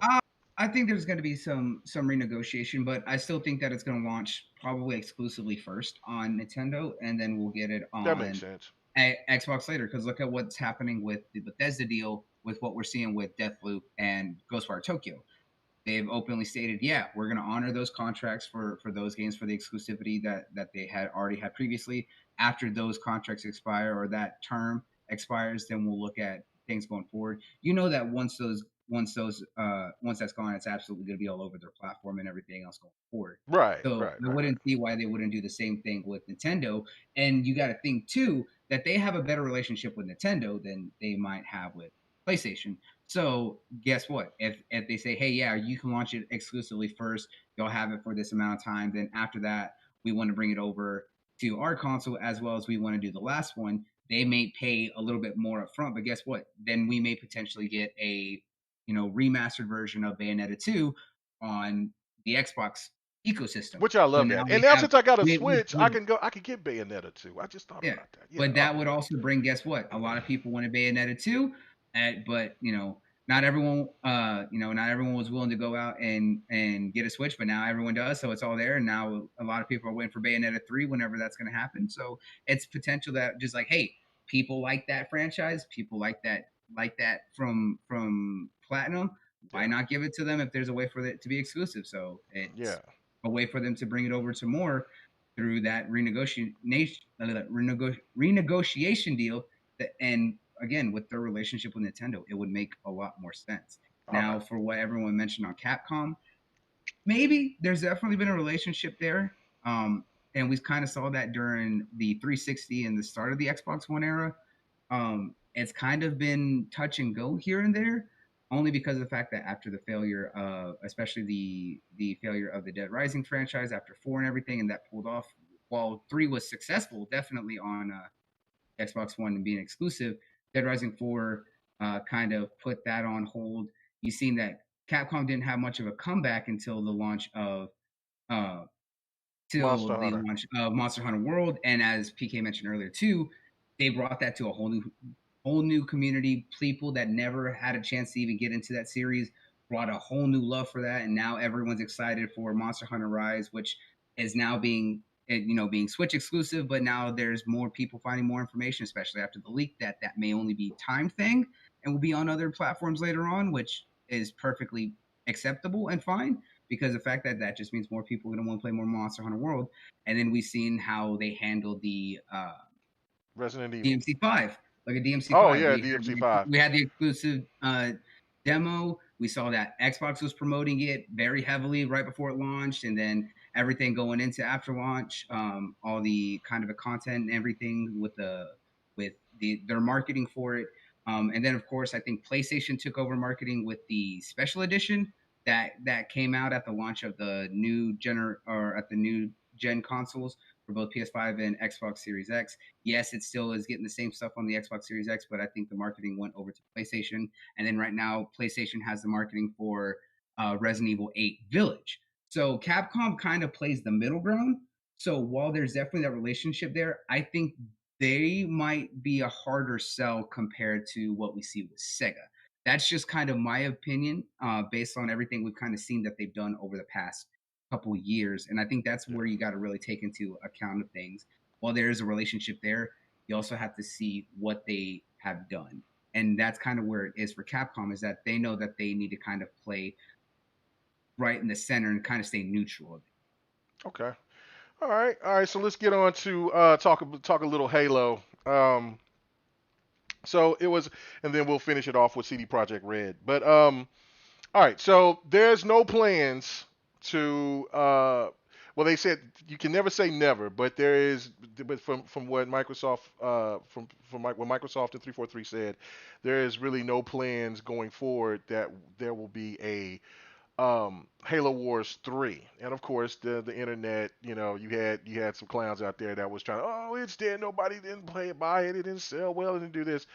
Yeah, regardless of how some may think about Halo Wars 2, the game is actually it's actually the template of what Infinite is going to become.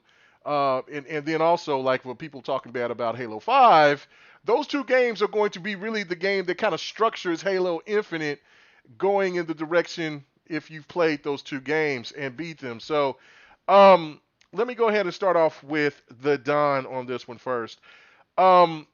What is your thoughts about that? I mean, are you disappointed about the fact that there is no Halo Wars 3, or is it just one of those things where it's just not needed at this particular time? One of my biggest complaints about the Halo franchise is how the universe is split up in mediums that I don't really participate a lot, right? Like I don't read the books, I don't read the comics, and there's nothing wrong with providing that stuff. Mm-hmm. But it did present an issue in Halo 5 where you were thrown in the middle of all these situations where you just didn't know what the hell was going on. And, in regards to, like, I don't know what Blue Team was, and people talked about it. I'm like, but I don't care. I haven't played it in the games. It's not in any of the franchises. And next thing you know, you have Blue Team. I'm like, who are these guys, right? And it's one of those sort of things. Red Team is part of, I believe, the Halo Wars franchise, if I remember correctly. And I almost passed on that game. I liked the game, but I almost passed on it. And to be honest with you, if I passed on the game, you almost passed on it. Yeah, if I passed on the game, I'd be looking at Halo Infinite like, what the hell is this? Right. So anybody who passed out on it, this is what you get. Betrayal. But go ahead. But you get where I'm going with that. Yeah. So it does create an issue when you split the universe between different game modes and other different media formats that just it kind of loses your audience a little bit, right? And so I don't think, one of the things I would critique 343 of is managing that sort of thing hasn't been the best. I mean, I won't criticize their games because I actually like their games, but managing the, just follow along the story, follow along with what they're doing and what's involved in the universe is just a little bit, it's all over the place. And so maybe I think this is a good thing for Halo as much as I did like Halo Wars. So. All right. Okay. And you know what? Bloody asked me a good question. And you know what? There's no excuse for it. So, again, to my GRG panel. Betrayal. I'm sorry. Because he bloody asked. Yeah. I don't know. Nobody never really brought it up to me until just now. It's like, why are we not, moderators or whatever? So my bad. I will do that. I will do that immediately. I didn't even think about it. KMEGA, it's been 3 goddamn years.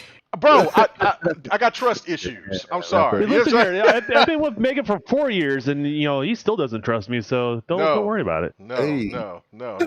I have trust issues. And yet he touches the chat. Come on now. You're right. I'm sorry, guys. I just haven't thought about. Man, my mind be racing a million minutes a second on some other stuff. You know what I'm saying? And so I'll be thinking about one thing, then if somebody brings up something else and I'm thinking about that, then I'm looking at this, and you gotta help the boy out, man. You know what I'm saying? So that's why I said, why does it take 3 years, man? Come on. I'm sorry, man. Like I said, I will take care of that immediately. So all right, but great point, Don. You know what's even funnier? It took them 3 years for them to say anything. No, we said it before. You know what? You're absolutely right. Times. I know KMEGA's got a strong personality. Think about that. Yeah. I know KMEGA's got a strong personality, but yeah, you can talk to him. It's all good. Yeah, you can just talk to him. Somebody talk to KMEGA. I got 3 years worth of messages. I will go back and say, why haven't we been made mods before? No, I want to try to fix that right now. Y'all giving it up. You know what? But that makes good sense, Don. Why nobody haven't asked me anything? But he said gotta turn down the volume on the mix. You made sick and nothing else. Man, but Sick was a listener before I got him onto the. Okay, listen. Yeah, I was born of the cat. It's on me. Come on, it's on me. It's on me. You people know that I'm always in the chat. Don't even go there. Yeah, you are. I'm just saying, I was born of the cat. You was already on the show. That's bad. You know me from there. Like, come on. Yeah, that's why I know Sick for. Okay, so that's on me. I'm sorry, guys. All right, so I will fix that. All right, so I'm gonna go to you. And I didn't get a chance. PK left, but he said he had to leave early. I wanted him to give his outros out, but Bloody tends to be a little winded. You know what? And that's a sound effect I'm gonna have for Bloody coming up here real soon. He left before I even started talking, so don't even go there. Shut up! I knew that. I did know that. You're right. But, you trying to throw me under the bus? Nah, I'm gonna throw you right back. You're right. But anyway, okay. So let me go to Slayer on this. Okay, so what is Lair. what is your what is your? Well, the first thing, you definitely need a wrap it up jingle. That would be great. I Remember, will. like on Chappelle Show. Hold on. I think Need I do that. got one. But hold on. Let me see if I can find it. See, I don't have it all Well, labeled like I did. You also need a cash register. Okay. Yeah. Fuck this shit, I'm out. Okay, that's the outro, right? All right, Yes, okay. that's a good So, one. all right. So when we get out of here, that's it. Fuck this shit, I'm out. All right. No offense, buddy. Okay. Anyway, all And right, sometimes me. But anyway, Oh, but so yo. Oh, you got your sound. You got your Halo sound. Wars. Mhm. Halo Wars. So this whole thing, KMEGA, and you tweeted about it. So I'm just put it out there. I agree 100% with what you think on this. So Mhm. you tweeted about this either today or yesterday. What you think is going on? And it's that, and we've got these clues from what we've seen of the trailer and the demo from last summer, right? That basically the story and plot threads and lines of Halo Wars is continued within Halo Infinite.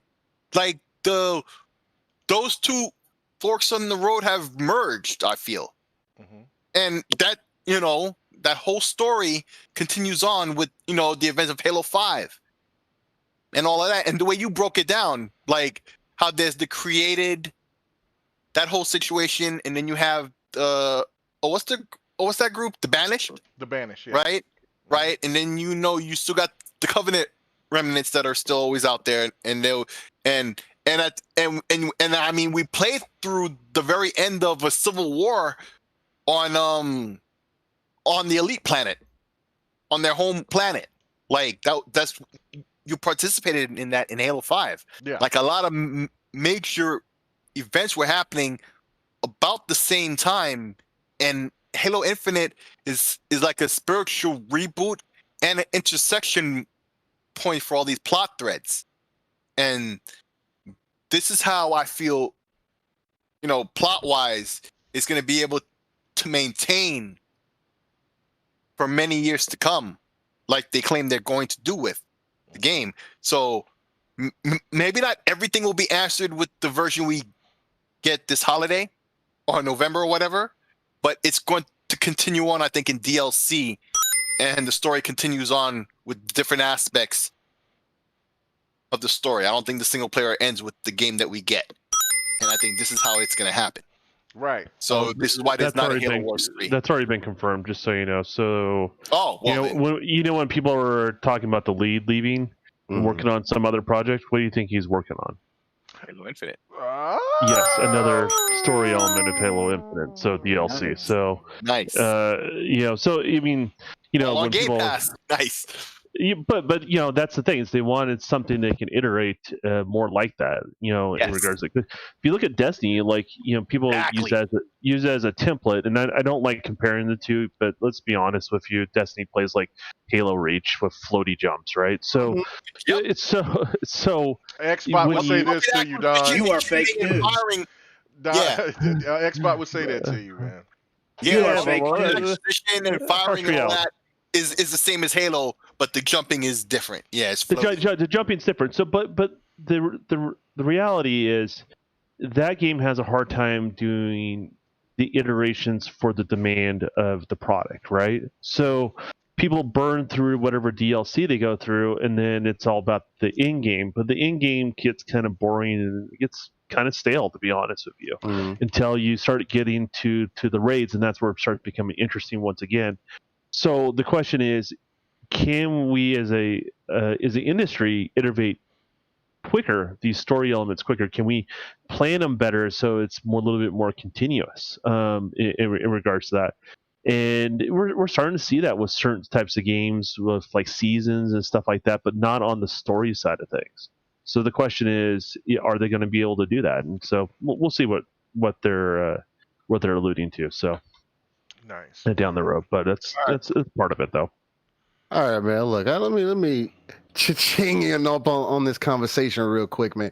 Look, Halo's one of those topics, man. When you start talking about it, you get kind of excited. And when you talk about Halo Wars is an excellent game as far as a RTS like experience. But for them to not be saying that, oh, we're not going to do any more Halo Wars, it's just not in the, it's not in talks right now. Hold on for a second. I do, Dak. It's right here. It might not be that loud.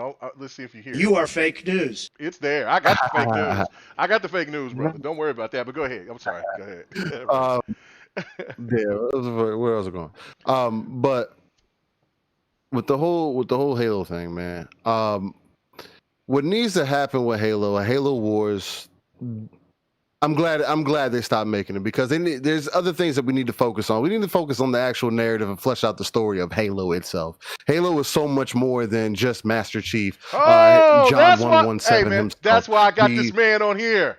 The entire experience of Halo I think is greater than Mass Effect.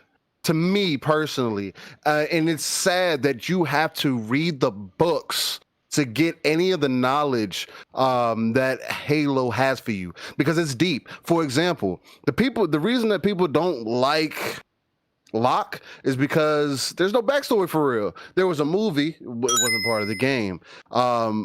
You're not going to get people's attention that way. What you need to do is, you made Halo ODST. You made another main character already with Buck. I don't know if you guys remember Halo ODST. Yeah. Now look, Buck, for those who may not know, I'll just give you a quick rundown. Buck ends up becoming an ODST, which is basically a human, superhuman basically, that turns into a Spartan. He goes through the Spartan program and becomes a Spartan himself. He is on Team Osiris with Locke. He has an entire experience with Locke. He has a whole perspective of a whole different world before they even ran into having to get to a point where they needed to hunt down quote unquote Master Chief. Team Osiris is so much bigger than Team Osiris is almost on the same level as the Master Chief is. Locke is definitely not on that same level, but he's still that kind of a character. And what we need to happen is there needs to be that experience, that ODST experience can be transformed into a third person, over the shoulder, action and adventure, Halo game based on the character of Buck and Team Osiris. That way you build not only the backstory, but you get all the events up to Halo 5. And then if you decide to, as the rumors go before, if you decide to kill Locke at that point, then at least people will have more of a connection to it. You know what I mean? Like, there's certain key points and story points, and I was just using that as an example because that's what I think I would like to happen. That why not make a third-person Halo game? You can do it. I think it would be excellent. Halo in third person, when you pull out that turret, you know what I mean? In Halo 4 and Halo, I think you'll be able to do it in Halo 3 too. When you pull out the turret and you get that third-person perspective, that thing is nice. You know what I mean? It gives you a whole different reality and a whole different perspective of what the game could be in that space, and you make it more maneuverable like Spartans really are, because they're not tanks per se. You know what I mean? They're mobile. They really give it up. They're tactile. They're in your face. You know what I mean? And there's different types. You know, there's the whole red versus blue thing. You know what I mean? Like, there's so much that you can do with that, and just expand on that universe. And I don't know. I'm glad they stopped working on Halo Wars. I see what they're doing with the story, but man, there's other story that you need to get to so you can have a cohesive story as you're rolling out Infinite. You know what I mean? It has to be more. Master Chief cannot just be your one true standalone guy anymore. It's only going to last for so long. That one trick pony is only going to last for so long. Because let's face it, Halo is great because of the multiplayer. Yeah, the story is great. Everybody feels how they feel about it. But the main reason people play Halo is for the multiplayer. If that and that's what's going to matter at the end of the day for me. That needs to be the focus. Bring out a beta. Let's play. Let's make sure that this game is everything that it needs to be, because it's not. It's just a bad look. So yeah, I see Locke and Team Osiris in Infinite, which I think that we will. Oh my God! Who the hell cares? That's what they're that's what they're gonna say. But how I'm gonna be hype. I'm going to be crazy hype. It's one of those points for me where I think I agree everything that you said because I've said this, Don said this. It's Chief can only get you so far. Chief has gotten 20 good strong years of Halo. You think Chief is going to give Halo another good strong 20 years? And you already, you know what I'm saying? Imagine one athlete that has a career of 20 years. They're gone after a certain time. right. Like that's what I'm You know saying. what Like it is, like, if you want, you got these two. if you want the series to be realistic, you can't just come focusing on one particular character. I get it. Chief is very popular. I love Chief. Don't get me wrong. But the fact of it is that Halo, and I agree with Rain, is that the story itself can be bigger than almost any game out there in its universe. See, the problem with Destiny is that Destiny has a universe, but a lot of people don't know that universe because it's so. Unless you are a die-hard Destiny player, I would like to ask people on the chat and right real quick on the panel. I don't want long speeches, but just real quick.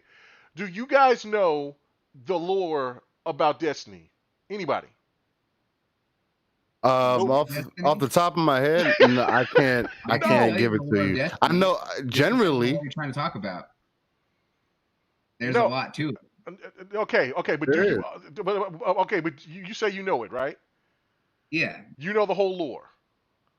The whole lore. I mean, you have to really kind of recover everything, but for the most okay, part, but I'm just saying. But I'm saying, okay, so you know, okay, so basically, you're the only one on the panel that knows more about Destiny than anybody. Which that to me is the problem. Like Destiny is this huge game, and I've played Destiny 1, I've played Destiny 2, and I just still don't know all of the lore of the game like I do Halo, and I think, or like I do God of War, or something, or other games out there. It's just to me, or Dragon Age, whatever. It's like they want you to come back to the game so bad and replay it that they bury their lore into these pockets, and it works for Destiny players. I'm not knocking that. For me, it's like I would be more invested into Destiny if I knew more about the lore. I mean, do you guys get what I'm saying? I mean, I get what you're saying. And playing the story mode in Destiny, I mean, you can get a generalization. Like for me, I can generally tell you what it's about, but at the same time, that's kind of why I say Destiny is just a transformed Halo. It's the same concept. Yeah. You just added some different flavors on different species. It's the same thing, Bungie. You're not fooling me. Would you say it's too much mystery, not enough plot? Right. Yes. That's exactly what it is. That's the great point right there. The nail on the head. The reason why that is, right, is that originally when they made the lore, there was too many ways to have to go. There's only part of it in the game, then a lot of external ways to have to get all the explanation and overanalyzation of that little bit tidbit that was given to you. Thing about Halo, yes, there's a lot of it that's in different mediums. However, they are able to at least allude and still give you enough explanation. But if you want to know it detailed, you have access to that in many other ways. Look at the TV shows or the online series that they did it from Forward Unto Dawn, and what was the other one? KMEGA. I know you would know. What for the animated series? You talk about the Halo? No, not the animated series. I'm not talking about the movie. I'm talking about the live action series that they made. Back on YouTube, there was Forward Unto Dawn, and there was another one. I thought it was just. I thought that was the only one. I thought Red and Blue was another one that they did. Oh, you're talking about the one with a lock? What the one? That was Forward Unto Dawn. I thought. No, that was no. What was that? I forgot it because I've seen it like a million damn times. I can't think of what the name of it is, but where they're on a planet and those things were coming after him and coming out the mountains and shit. Yeah. The thing is, like I said, you have an entire series that has more ways to get the lore Halo even though Nightfall. there are multiple mediums. Halo Nightfall. Thank you, Nightfall. bro. Thank you. I was about to turn on the box. So I can get that. I got it right behind them. Yep. Sorry. Yeah, Nightfall. No. Thank you, bro. Freed on, like you said that you don't care about the other mediums, even though it's there, but you're just like, okay, well, it's not in the games, I don't care for it. Well, the thing is, at least they allude to it and give you enough. It's not like in Destiny where even though it's in the game and it can allude to it and you can even read it in depth, it still leaves a lot of it in mystery. Here, it's still laid out plain black and white, and there's no. Yes, there's some Destiny that we can think about, and a lot of things that are still kind of unfolding. But the fact is, there's still a lot of it that's right there, and there's no confusion in it, readily able to be found. It's right there, compared to a lot of other games that try to keep it going for far too long, that it loses its appeal. Now, to what you were saying, KMEGA, that you don't feel that they can get it, that that Chief has 20 good years and that there's no way they can do another 20. Well, yes, they really can't, because of the fact that canonically years are passing within the universe. And you're talking about a man who started probably in his or probably, I think, it's been a decade or whatever since the first Halo game. I think right now they put Chief at the age about 40 something. No, 40, he's almost 60. Yeah, he's older than me, man. No, because he's been cryogen. Remember, he was put in cryogen, so Right, he's not that old. He's 40 something. No, he's in his 50s. He's in his mid to late 50s. I know he's in his 50s and well, I know he was in cryogen, but he was already in his 40s at that time. And so, like, how old is the voice actor? Do we know? The voice actor he's retired. He was 70 something. He right retired. now. And they got a new voice actor now. Right now, John 117 is predicted to be 39 to 41 years of age. Oh my goodness.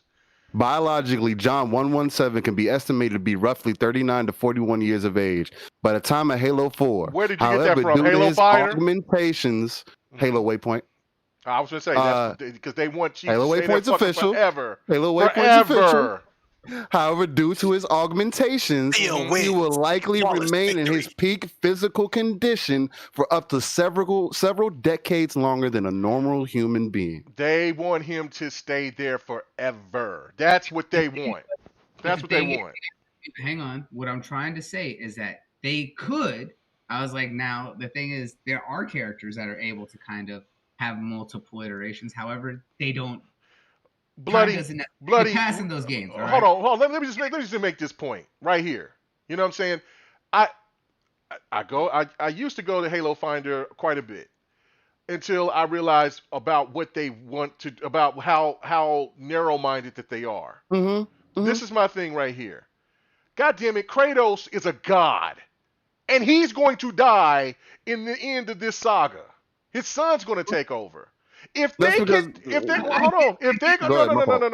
finish this. If they can sit there and make that move, and Sony fans don't go crazy because of God of War, which to me is the best series, the best character on PlayStation today, in my opinion. To date, if they are willing to go past with Kratos, the same should be done with Master Chief at one certain point. I'm not saying do it here on Infinite, but I'm saying eventually you have to move on and you have to make the story progress. But that's what I'm trying to get to. You're saying that that you're assuming that I was gonna say they shouldn't do that. I'm saying they could. No. I wasn't saying that. I'm just talking about what he said about Halo Finder. What I'm trying to say is that Halo itself has grown past. Halo Waypoint's from 343. So just so you know, they managed that. Oh. Yeah, that's official. Yeah, so I'm just saying. Yeah. I mean, even when the books, this is coming from the books too. This is like current, you know what I mean? So that's why I said that's the only reason I say that. That's the only reason I say that. But either way that you look at it, what we're trying to say is that realistically, yeah, they could if they really wanted to. But the thing is that Halo as a universe has gone well past that. We've seen books and comics and even other games that have followed other characters and told other stories within the universe. Halo is a universe now, just like Gears of War is a universe. We've seen games about other characters and entire other eras and have been successful. Yes, everyone wants to see, the returning 4 characters that everyone knows and loves. But guess what? That has grown. It has changed. It's adapted. 4? 1. I mean 2. That's it. Just 2. Yeah, but the thing is, it's still growing. The thing is, yes, there's going to be a time where they really do need to retire Chief. Yes, they're in the game and in the universe, they explain that yes, he can stay in his current physical fitness for a long time, so they can keep the character around as long as they want. But the thing is, when you rely too much on a character, it tends to lose its appeal. But the fact is, there's characters that are able to last that. Look at what Nintendo's done with every Mario. Every Zelda game. Do you look at Halo as a Mario game though? But No. again, that's what I'm saying. In That's those the games, point. time does Yeah, not, but nah, I that's feel why I that. said in those games, time does not pass, and a concept that is acceptable. Whereas in Halo, you can tell, and it's been noted within every medium, years are passing. That's what I'm saying. There's going to be a time where they need to move past him. And that's what is honestly getting set up for. Yes, I understand that they want to keep him as the mainstay. He is the face of this franchise. Yes. I just want to say something. Yeah, go ahead. I just wanted to say something real quick. Not to speak in the face of what you guys are saying, because I'm more alongside of you. But if you think about it, 20 years thus far of Halo, right? Mm-hmm. And you have to think, yeah, in the progress of years in the game is slower than out here in the real world. But in consideration of the time it takes to make each entry in the franchise or anything that progresses the plot, like books and such, that takes time. If it's a game to produce and all the elements that entails, or a book and the time it takes to write. Okay? So in 20 years of real world time, how long has transpired from like the point of, let's say Halo Reach, right? To now? Is it like 10 years, I think, or so? No, it's been longer than that. But it's not the 20 years it's been in the real world. No, maybe follow what I'm not. saying? Maybe not. That's a good point. That's a good point. No, that's a good point. So when I you thought think there of was it that a way, 15-year lapse between 3 and 4. If I remember that works correctly, with when he was in cryo or whatever. Right. Because there's an explanation from where the technology was a little more primitive from the humans to now they're the superpower in the universe. If you get where I'm going with that. Exactly. right. So there had to be a time to go by in order for that to happen. So Right. And also there's another point too, and I see what you're saying, Victor, but you got to put in consideration of how long was Chief out for between Halo 5 and Infinite. That's you know what I'm saying, and I don't think Chief was in cryo sleep. You know what I'm saying? So I don't, you know what I'm saying? So he was just in space. And then it could be like instant right after, maybe just a couple of weeks or maybe months right after the events of Halo 5. But to what Victor's also mentioning too is that I understand where he's saying it resets every time. And it's just a retelling. Right, that's what I'm saying. Yes, You but can't at the do same that. You time- cannot do that with Halo. Like you can't But the reset thing is, it's that. also not, because if you know anything about Zelda, and if you've read any of the Hyrule Historia books, all the games are interconnected. They're just generations in between and multiple universes, depending on what happens in certain other games that changes the way that the world changes.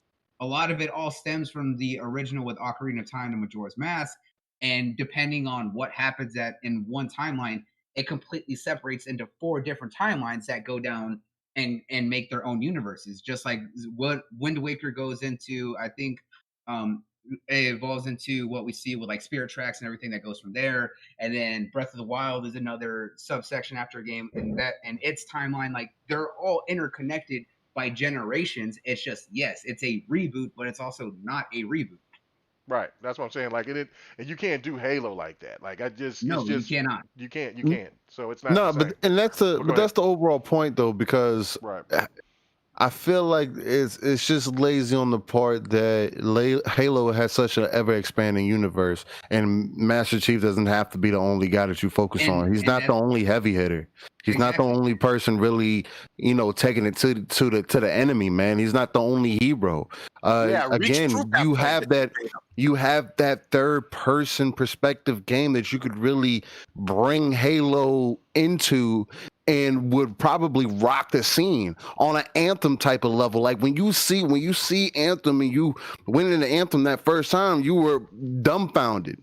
It's when you look at the layers underneath where you start to fall off. And it was the same thing for Halo. For right now, it's like best example, the Halo Infinite trailer. The gameplay looked on point, but the quality of graphics was kind of questionable, bro. Like Halo 5 looked way better than that, and that's what I'm expecting now. Like, now let's keep iterating, because now you're making it more lifelike. And Halo can evolve that way, but you need to continue to adapt. You need to continue to put a emotion and care and feeling into it. If you're going to be 343 Industries, something needs to go and something needs to happen. That company at the very least needs to be the team that is in line and laying down Halo content at all times, because of the universe being that expansive. Well, that's the reason why they've made the changes that they have. They're by making the engine, and now doing the Destiny-esque type of content. Well, no, I mean, they've said this, and I don't have and I agree with you. If they want to put new iterations of Halo, that's great. By talking about Red Team, Blue Team, Team Osiris. We finally start finding more stuff about Oni and everything else. That would be perfect, like, because that's what the game needs overall. But it's just that you cannot keep continuously making it about Cortana and Chief, and that's why, because Cali Rex always makes this point, saying, "Man, I just don't know how this story is going to work, because there's so many things coming, so many things going on. I just think it'll be too crammed up." No, it's perfect, because now. You got the Banished, which is the baddest of the bad. You got the Covenant. The Covenant is almost on collapse, but they can be dangerous because they are almost on collapse. Nice. You got the Forerunners. You don't know what the hell that they're going to do, because the Didac might return. Then on top of that, you got you have Crazy Cortana and the Guardians. That shit. Yeah. So if you got all of this, then, can we call it by the correct name? Ex-girlfriend. Ex-girlfriend. Yeah. But if you got all that come apart, then you got to say, damn, I know Chief is the baddest motherfucker out there, but he can't do this one alone. And if there's people that still demand that Chief goes out, beat the Guardians, beat Atriox, beat beat the Forerunners. Oh yeah, I forgot.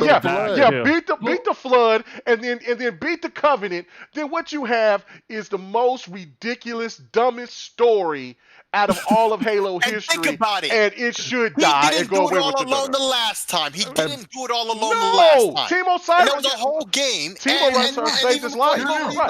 But even before the one spot you go up, I got to shout out to what Steel Rain said earlier, and there's a physical embodiment of his point, is Halo Reach. That was nothing to do with Master Chief. It was, in fact, you. Yeah. It was you. The dream, the Spartan that you had in your dream, you can make it. The most customizable whatever. The only thing that had to do with Chief, though, is that it all talked about how they were trying to protect, Halsey and the ship when she was trying to escape from Reach during everything. That's the only way that it ties into them. But it was all about Noble Team. But that's why I was saying that and mentioned earlier is that the universe itself has gone well past that and evolved past just Chief alone. And again, I think it was 4 that had it. Look at the Spartan stories that they had. It was about a whole other group of Spartans separate from Chief and what was going on the back end that they had. And they were doing what? Weekly episodes or anything like that, and other small stories that were playing out. They can do that.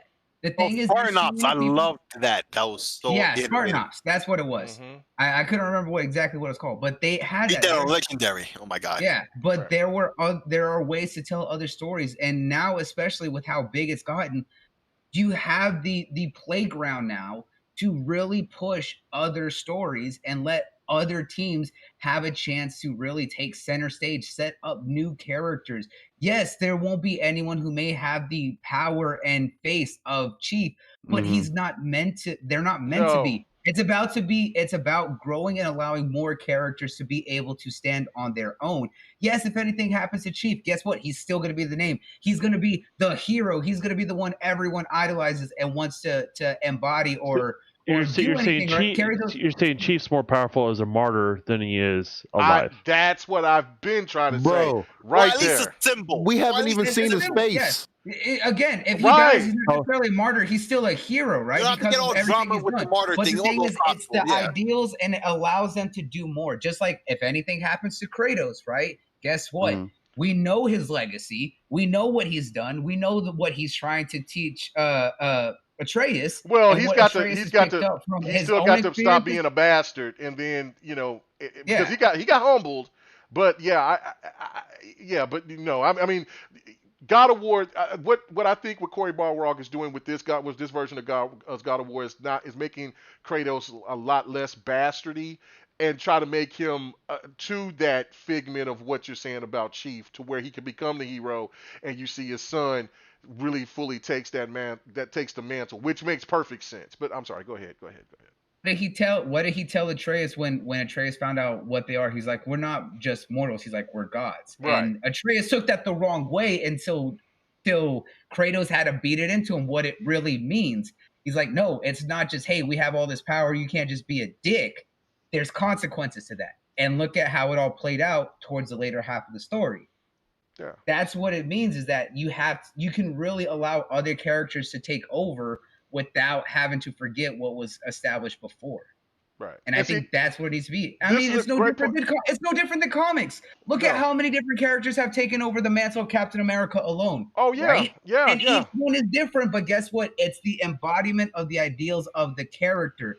You can do that in a game like Halo, just like you could do it in a game like God of War. That's what people are failing to understand and remember. Right. And I think that's where it all comes down to. And this is the thing right here. What Iron Mike said is, he says, I'm gonna be honest. I love Halo 4 and 5, but if Chief died at the end of 3, I would have been cool with that. Now let me make this scenario real quick, okay, and then we'll get ready to move on. Well, I got to get ready to dip out of here. Yeah. Okay, cool. Because we on our last topic. We gotta get the hell out of here. But let's just make the scenario. Okay, so at the end of Halo 3, right? That situation goes right, and then you come with Halo. You came with ODST and Reach, right? You came with those, right? And then it kind of sets the story. Then they come with Halo Guardians. And like, damn, they really move it. But then at that point, you're already thinking, well, Chief is dead. Like, he's gone.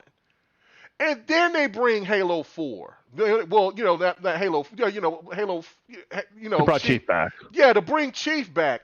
And then now, you know what I'm saying? Everybody, they wouldn't hate locking them like they do. They wouldn't hate, some of because there was people that didn't even like the people from Reach. Like, there was so many people, bitch, where's Chief? I want Chief. I want this. I want that, until the game. And then after a couple of years later, after they kind of sat down and pondered, because remember, they hated the Arbiter for a long time. They couldn't stand him. Like, well, I want more Chief. I don't want to play as the Arbiter.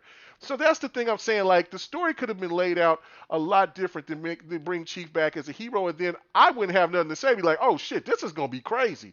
But the fact that you got a group, a demographic that just wants this particular person, and they want Cortana, and everybody else can fall to the wayside, it will doom this franchise from ever properly growing. And I hope to God, I hope for the love of Halo, that 343 is just going to say, fuck it, we'll take the hit, we'll be hated, but once everything is done and the story is set out and played out, we're going to, you know what I'm saying, I hope everybody starts understanding how big the lore is. And that's my point on that. Anybody got anything I got to say on this really quick so we can finish our last topic and get the hell out of here? Anybody? Okay. No. All right. All right, so please 343, please guys. I know that the game is pretty much already done, but I hope this is the direction that y'all going. It makes just too much sense to evolve to make that universe bigger. All right, so last point. CD Projekt Red gets hacked. Slayer, how serious is this situation, man?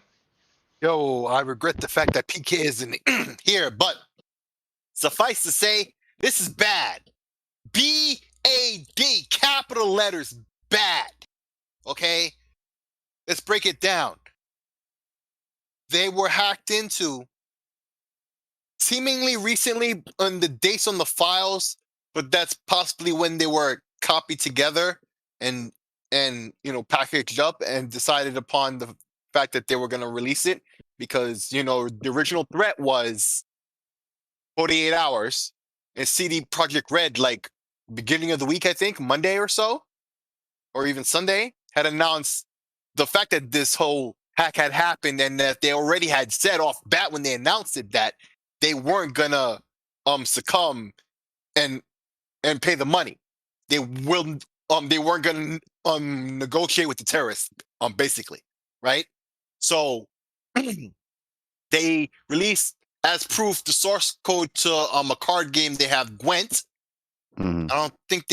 I don't know. I can't remember if they released source code of anything else. Nope, they've already sold all the source codes of everything. Oh, no. I'm breaking it down, not the selling, but that first release of source code, was it just the Gwent? Or the first release that they did on the first day, because they did it earlier, was Gwent. But then after a couple hours, they sold all the source code that they had to private buyers for I think a couple million. But all source code has been sold off. Right. So okay. So this is the timeline here. So they got hacked. Boom. That they released Gwent as proof. Hours later, even though it should have been longer, hours later they had sold for $7 million. Although we only heard this news today or yesterday, I believe. So now they have sold the source code to The Witcher 3, Cyberpunk, and The Witcher 3 update. The next gen update. They've sold the source code on the dark web for $7 million. Don't know who the buyer is. What? The thing I don't understand is, and if anybody could answer me, but listen close to the focus of the question.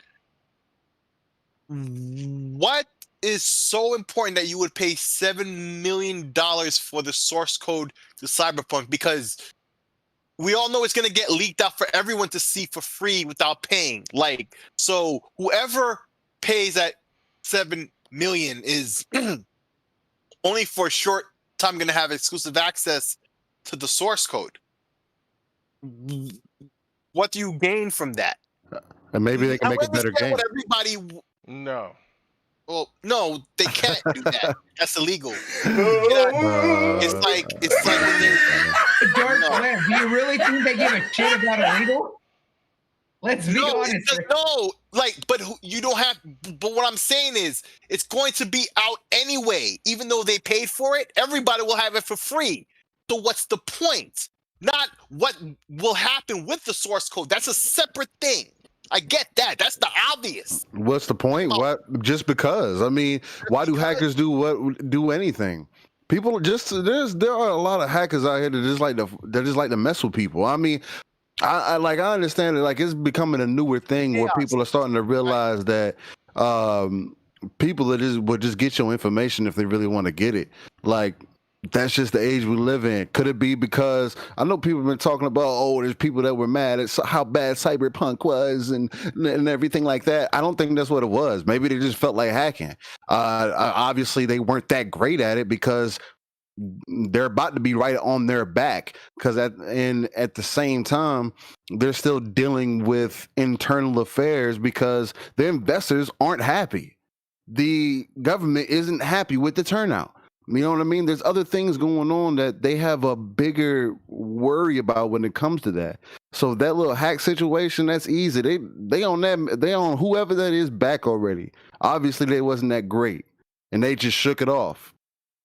So it wasn't that important to them. What's the point? Who knows? I think there's another reason. I don't know if you said it already, Slayer, but I think for me, it's like having access to the game and letting the game out for free. You know what I'm saying? Pirate the shit out of it. But I think on top of pirating that game, it's going to have a Piracy lot of. aspect never existed because it's a GOG game. Remember, there's no DRM in the PC version. You can just go copy the files from somebody who got the game installed. Right, but no, but you got. But listen to what I'm saying though. But on top of that, for people that put a ton of ransomware in there, and then that way that you get it, you hack them. You got all types of people's information because you know that I mean it's not a secret that a lot of PC people, they like to go and they like to download free games. Fact.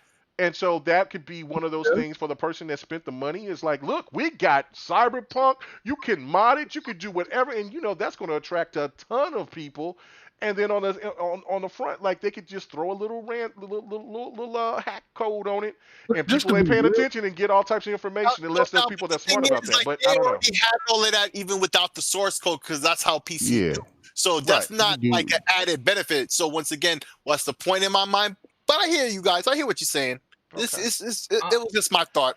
Yeah. Can I just say my point real quick? Yeah, your turn. If you wish. Yeah. And then tell everybody where they can find you at. Yeah, because we're about to get out of here. Look, this comes down to the fact of that. This is just, it's not good at all because of the fact that they have the source code to all their stuff, but that also gives them a lot of insight into the engines and aspects that they have and that they use and things like that. So it kind of gives them an idea on how to really mod on a deeper level than what we see, especially on PC. And that can be really bad for, as you mentioned, modders. But the fact is that this gives a lot of, it puts a lot of scrutiny and a lot of extra stress onto the devs who are doing just everything they can. Because remember, people are mad at CD Projekt Red, yes, but again, that's on leadership and the executives who are trying to do what they did in Rush to try and make investors happy. Devs are just doing whatever they're told to do to try and do the best that they can. They have to work under any stress, deadlines, and stuff that they have to meet because of what management put them through, right? This really puts everything out there in the worst possible way for them, because that means that now with the source code, because of the potential changes there, that means they have to do a lot more to and it's going to be nearly impossible to have to go and rewrite so much code to prevent it from using the stolen source code, so no one can get any sort of ransomware or any sort of harmful other aspects that get downloaded online when that leaks, because people are going to want to mod their game because of the fact that they're like, oh, I have the internal source code, I can do a lot more. And then it turns out to be something even worse, and then that just makes a badder look. There's so many aspects, and not even the fact that it's just the source code. Remember, this is everything from their administrative emails, all their HR, their entire earnings and everything, and detailed reports with their partners and investors. That's a lot of very personal business information that can really hurt their relationships in the industry along with their investors, people that are putting in millions upon millions of dollars into the company to help fund some of these projects, as well as the fact that, as he mentioned, or as Sick mentioned with the government, remember, people don't realize this or remember that they got special grants from the Swedish government. I was just going to say that, because it might not even have to it might not have to even be hacker like gaming hackers. This could be some terrorist group. You know what I'm saying? That could get access to some stuff out there from. Well, it's not a terrorist group. It's already been. There's a couple. I was kind of following it a bit. There's been already a couple dark web analysts and groups that have kind of already looked into the stuff that was shown off before the auction and everything, and they already have kind of figured out which group it is, and they think that it's the Hello Kitty hacker group, and they've done this to plenty of others, and based on the why I wish PK was here, would have broke this down. Yeah. So based on kind of the MO and the word Hello Kitty done, it's not it's kind of matches with the MO that Hello Kitty have done in the past. Hello Kitty. What the fuck was that? What is Hello Kitty? Why would you name yourself Hello Kitty?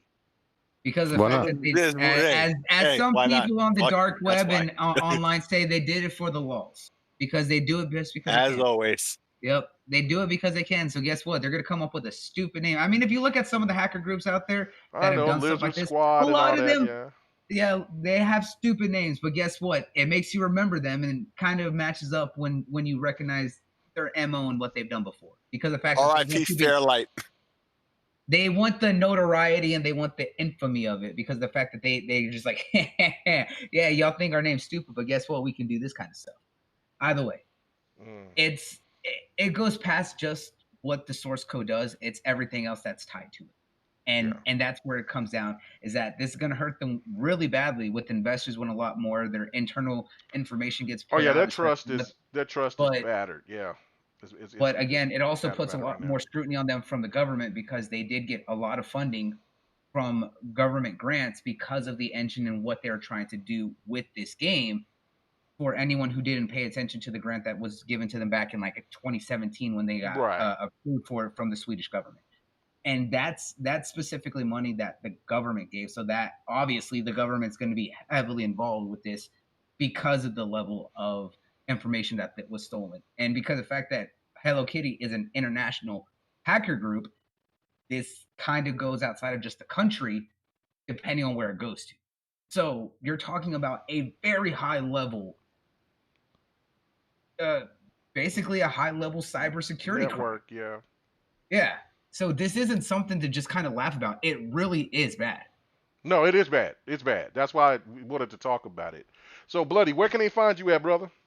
They can find me all over the place. They can find me on Twitter at twitter.com, Instagram, and of course over on YouTube, all at Bloody Nux. And of course, they can find me streaming on Facebook Gaming at fb.gg/Bloody Nux.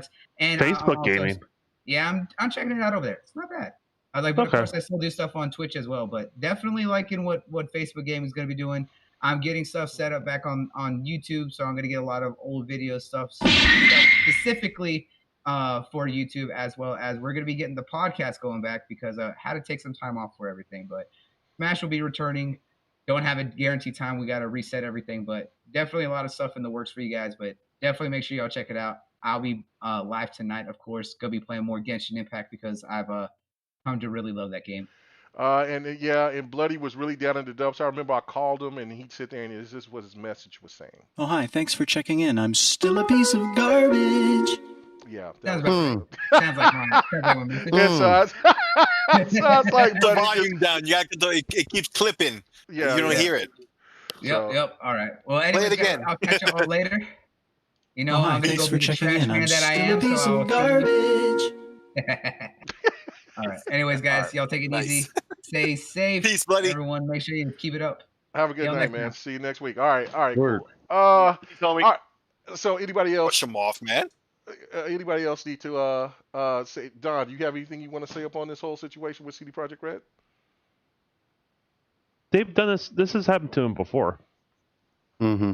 Oh, okay. Yeah, before Cyberpunk came out, and they made a big deal. Hey, we got all your Cyberpunk code, and basically, CD Projekt Red said we won't bend the knee, we don't give in to terrorists, basically kind of attitude. Yeah. And it went away. You know, and this has, I mean, I think more personal records of the individual people that are there, so that puts internal pressure. But at the end of the day, I think they're just going to brush it aside.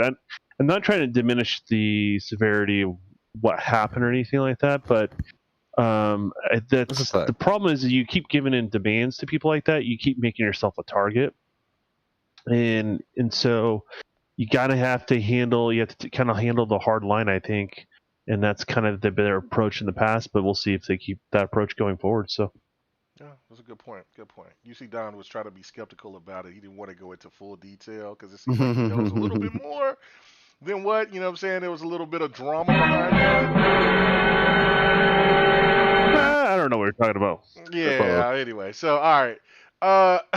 Rain, did you have anything that you wanted to say on this before we get out? Nah, man. I think we blew it out of the water. Yeah, we blew it out of the water. All right. So sorry we didn't get into the whole topic, but you know what, y'all guys started getting crazy about machine learning, and then I had to bring up about the stuff about Strive, but it is what it is. We might could try to bring those topics back later on. I am gonna work on bringing GRG Extra, so I got I'm gonna try to get try to schedule King David because he can't make it on Fridays. So then because he works at night, so we got to put him on GRG Extra. So I gotta make that happen. So we'll probably see what we can do about that. But other than that, man, let's get on out of here, man.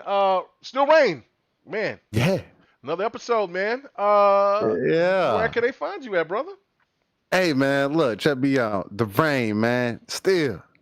Holla at me, man. You can catch me anywhere. I Still Rain, the Teaser 7, Twitter, YouTube, Xbox, PC.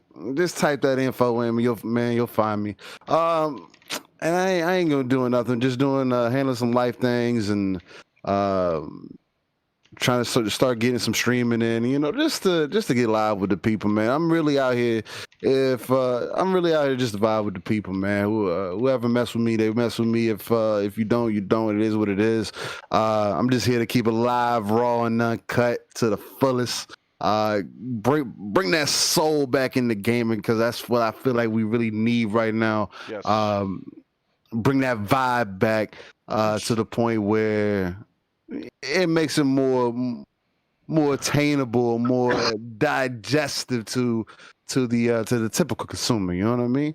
But that's it, man. But anyway, yeah, great night, and we out. All right. Slayer, you kind of went old. You went old man on me there for a minute, but you know what? You picked it back up, brother. So what's going on with you, man? Where everybody can find you at, man? Yo, man, you know the name. Yo, it's the same name on everything. Everywhere great games are played, you'll find me there with the same name. So come check me out. And every week, oh yeah, that Ric Flair. Woo! Oh yeah, that's I love that guy. Love Ric Flair. Big fan. You have no idea. Yes. Yo, and also shout out to those two wrestlers that got engaged, Keith Lee and Mia Yim. Hey. Yeah, I mean, congrats. BK That's posted nice. that in the DMs, and Uh-huh. I'm like, who are these people? Like, I mean, Mhm. that's Yeah. great. Congratulations, but yeah, see, that's how far I've gone like about I wrestling. said, the dude, like I said, and I do think, if you watch wrestling nowadays, you probably would be a fan of him.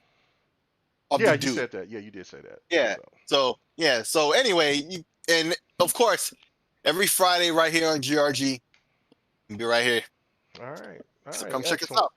All right, and man, Don, thank you for stopping by, man. What was the special occasion for? I think I know why, but it's been my birthday week, so I haven't had to work all week. So Happy birthday, sir.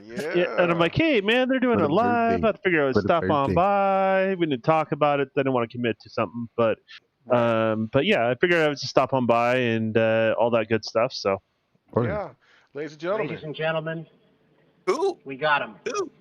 Yes. All right, man. So where can they find you at, Don? oh man, you can find me anywhere. You type in the Don KTR. You can find me on Twitch. You can find me on with Twitter. That's the other social media platform starts with T. You can even find me on YouTube. A new video dropping this weekend. And I will be streaming probably right after this podcast. Give me about 15 minutes. And Devin the Gamer is officially back, people. It's on a 2-week kind of loop. So it won't be on next week, but the following week afterwards, it's coming back. It's going to be live on my Twitch channel. Then give it about you can give it about 24 hours. You'll see it pop up on KMEGA post live. So you can interact live if you want, or you can interact with us after the fact. So whatever you prefer. So Yeah, no doubt about it. No doubt about it. Yeah, it was fun to be back, and man, I appreciate Rain and there was a lot of people that was giving a lot of love for the new look and people. It's crazy how people, because it's not a really big podcast at all, and so but people when they talk about it, they really enjoy it. So thank you guys so much for the kind words, Yes, man. sir. You know what I'm saying? So yeah, that was it. But Sir X Man in the chat, he said, man, thank you. He said, hello GRG, have a great show. The show is over, sucker. He says I'm playing golf right now. I guess he's lit or he's happy, but whatever. Thank you, brother. Man, thank you so much, man. I really appreciate it. Khakis on. I don't know, man. Yeah, man. You know, so it is what it is. He's got those pleats. I don't know about that. Yeah. But all right, guys, thank you so much, man. Again, we're still in the pandemic, so man, don't go crazy. You know what I'm saying? We ain't ready. I know that there's some fools out there that's still doing the pants off, dance off, but man, look, we ain't ready.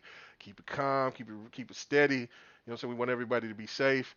And we will see you guys next week. And man, we are out. Let me do a little beat out of here, man. Let's go. Man, thank you guys for coming checking us out. Hey, let's go. Hey. Hey. All right. Hey. Clip it. Hey. The beat slapping, man. The beat's got to go. Anyway, we out, guys. Good night. Peace. Man, you need to have that fanny pack girl dancing when you drop that. Oh, you know what? You're right. I forgot to put the ladies up there, man. You know what I'm saying? And let me put another one up here. Yeah, I said, she can't be covering her. She's covering her. Let's move her. I'm talking about the girl with the fanny pack and the side ponytail. What?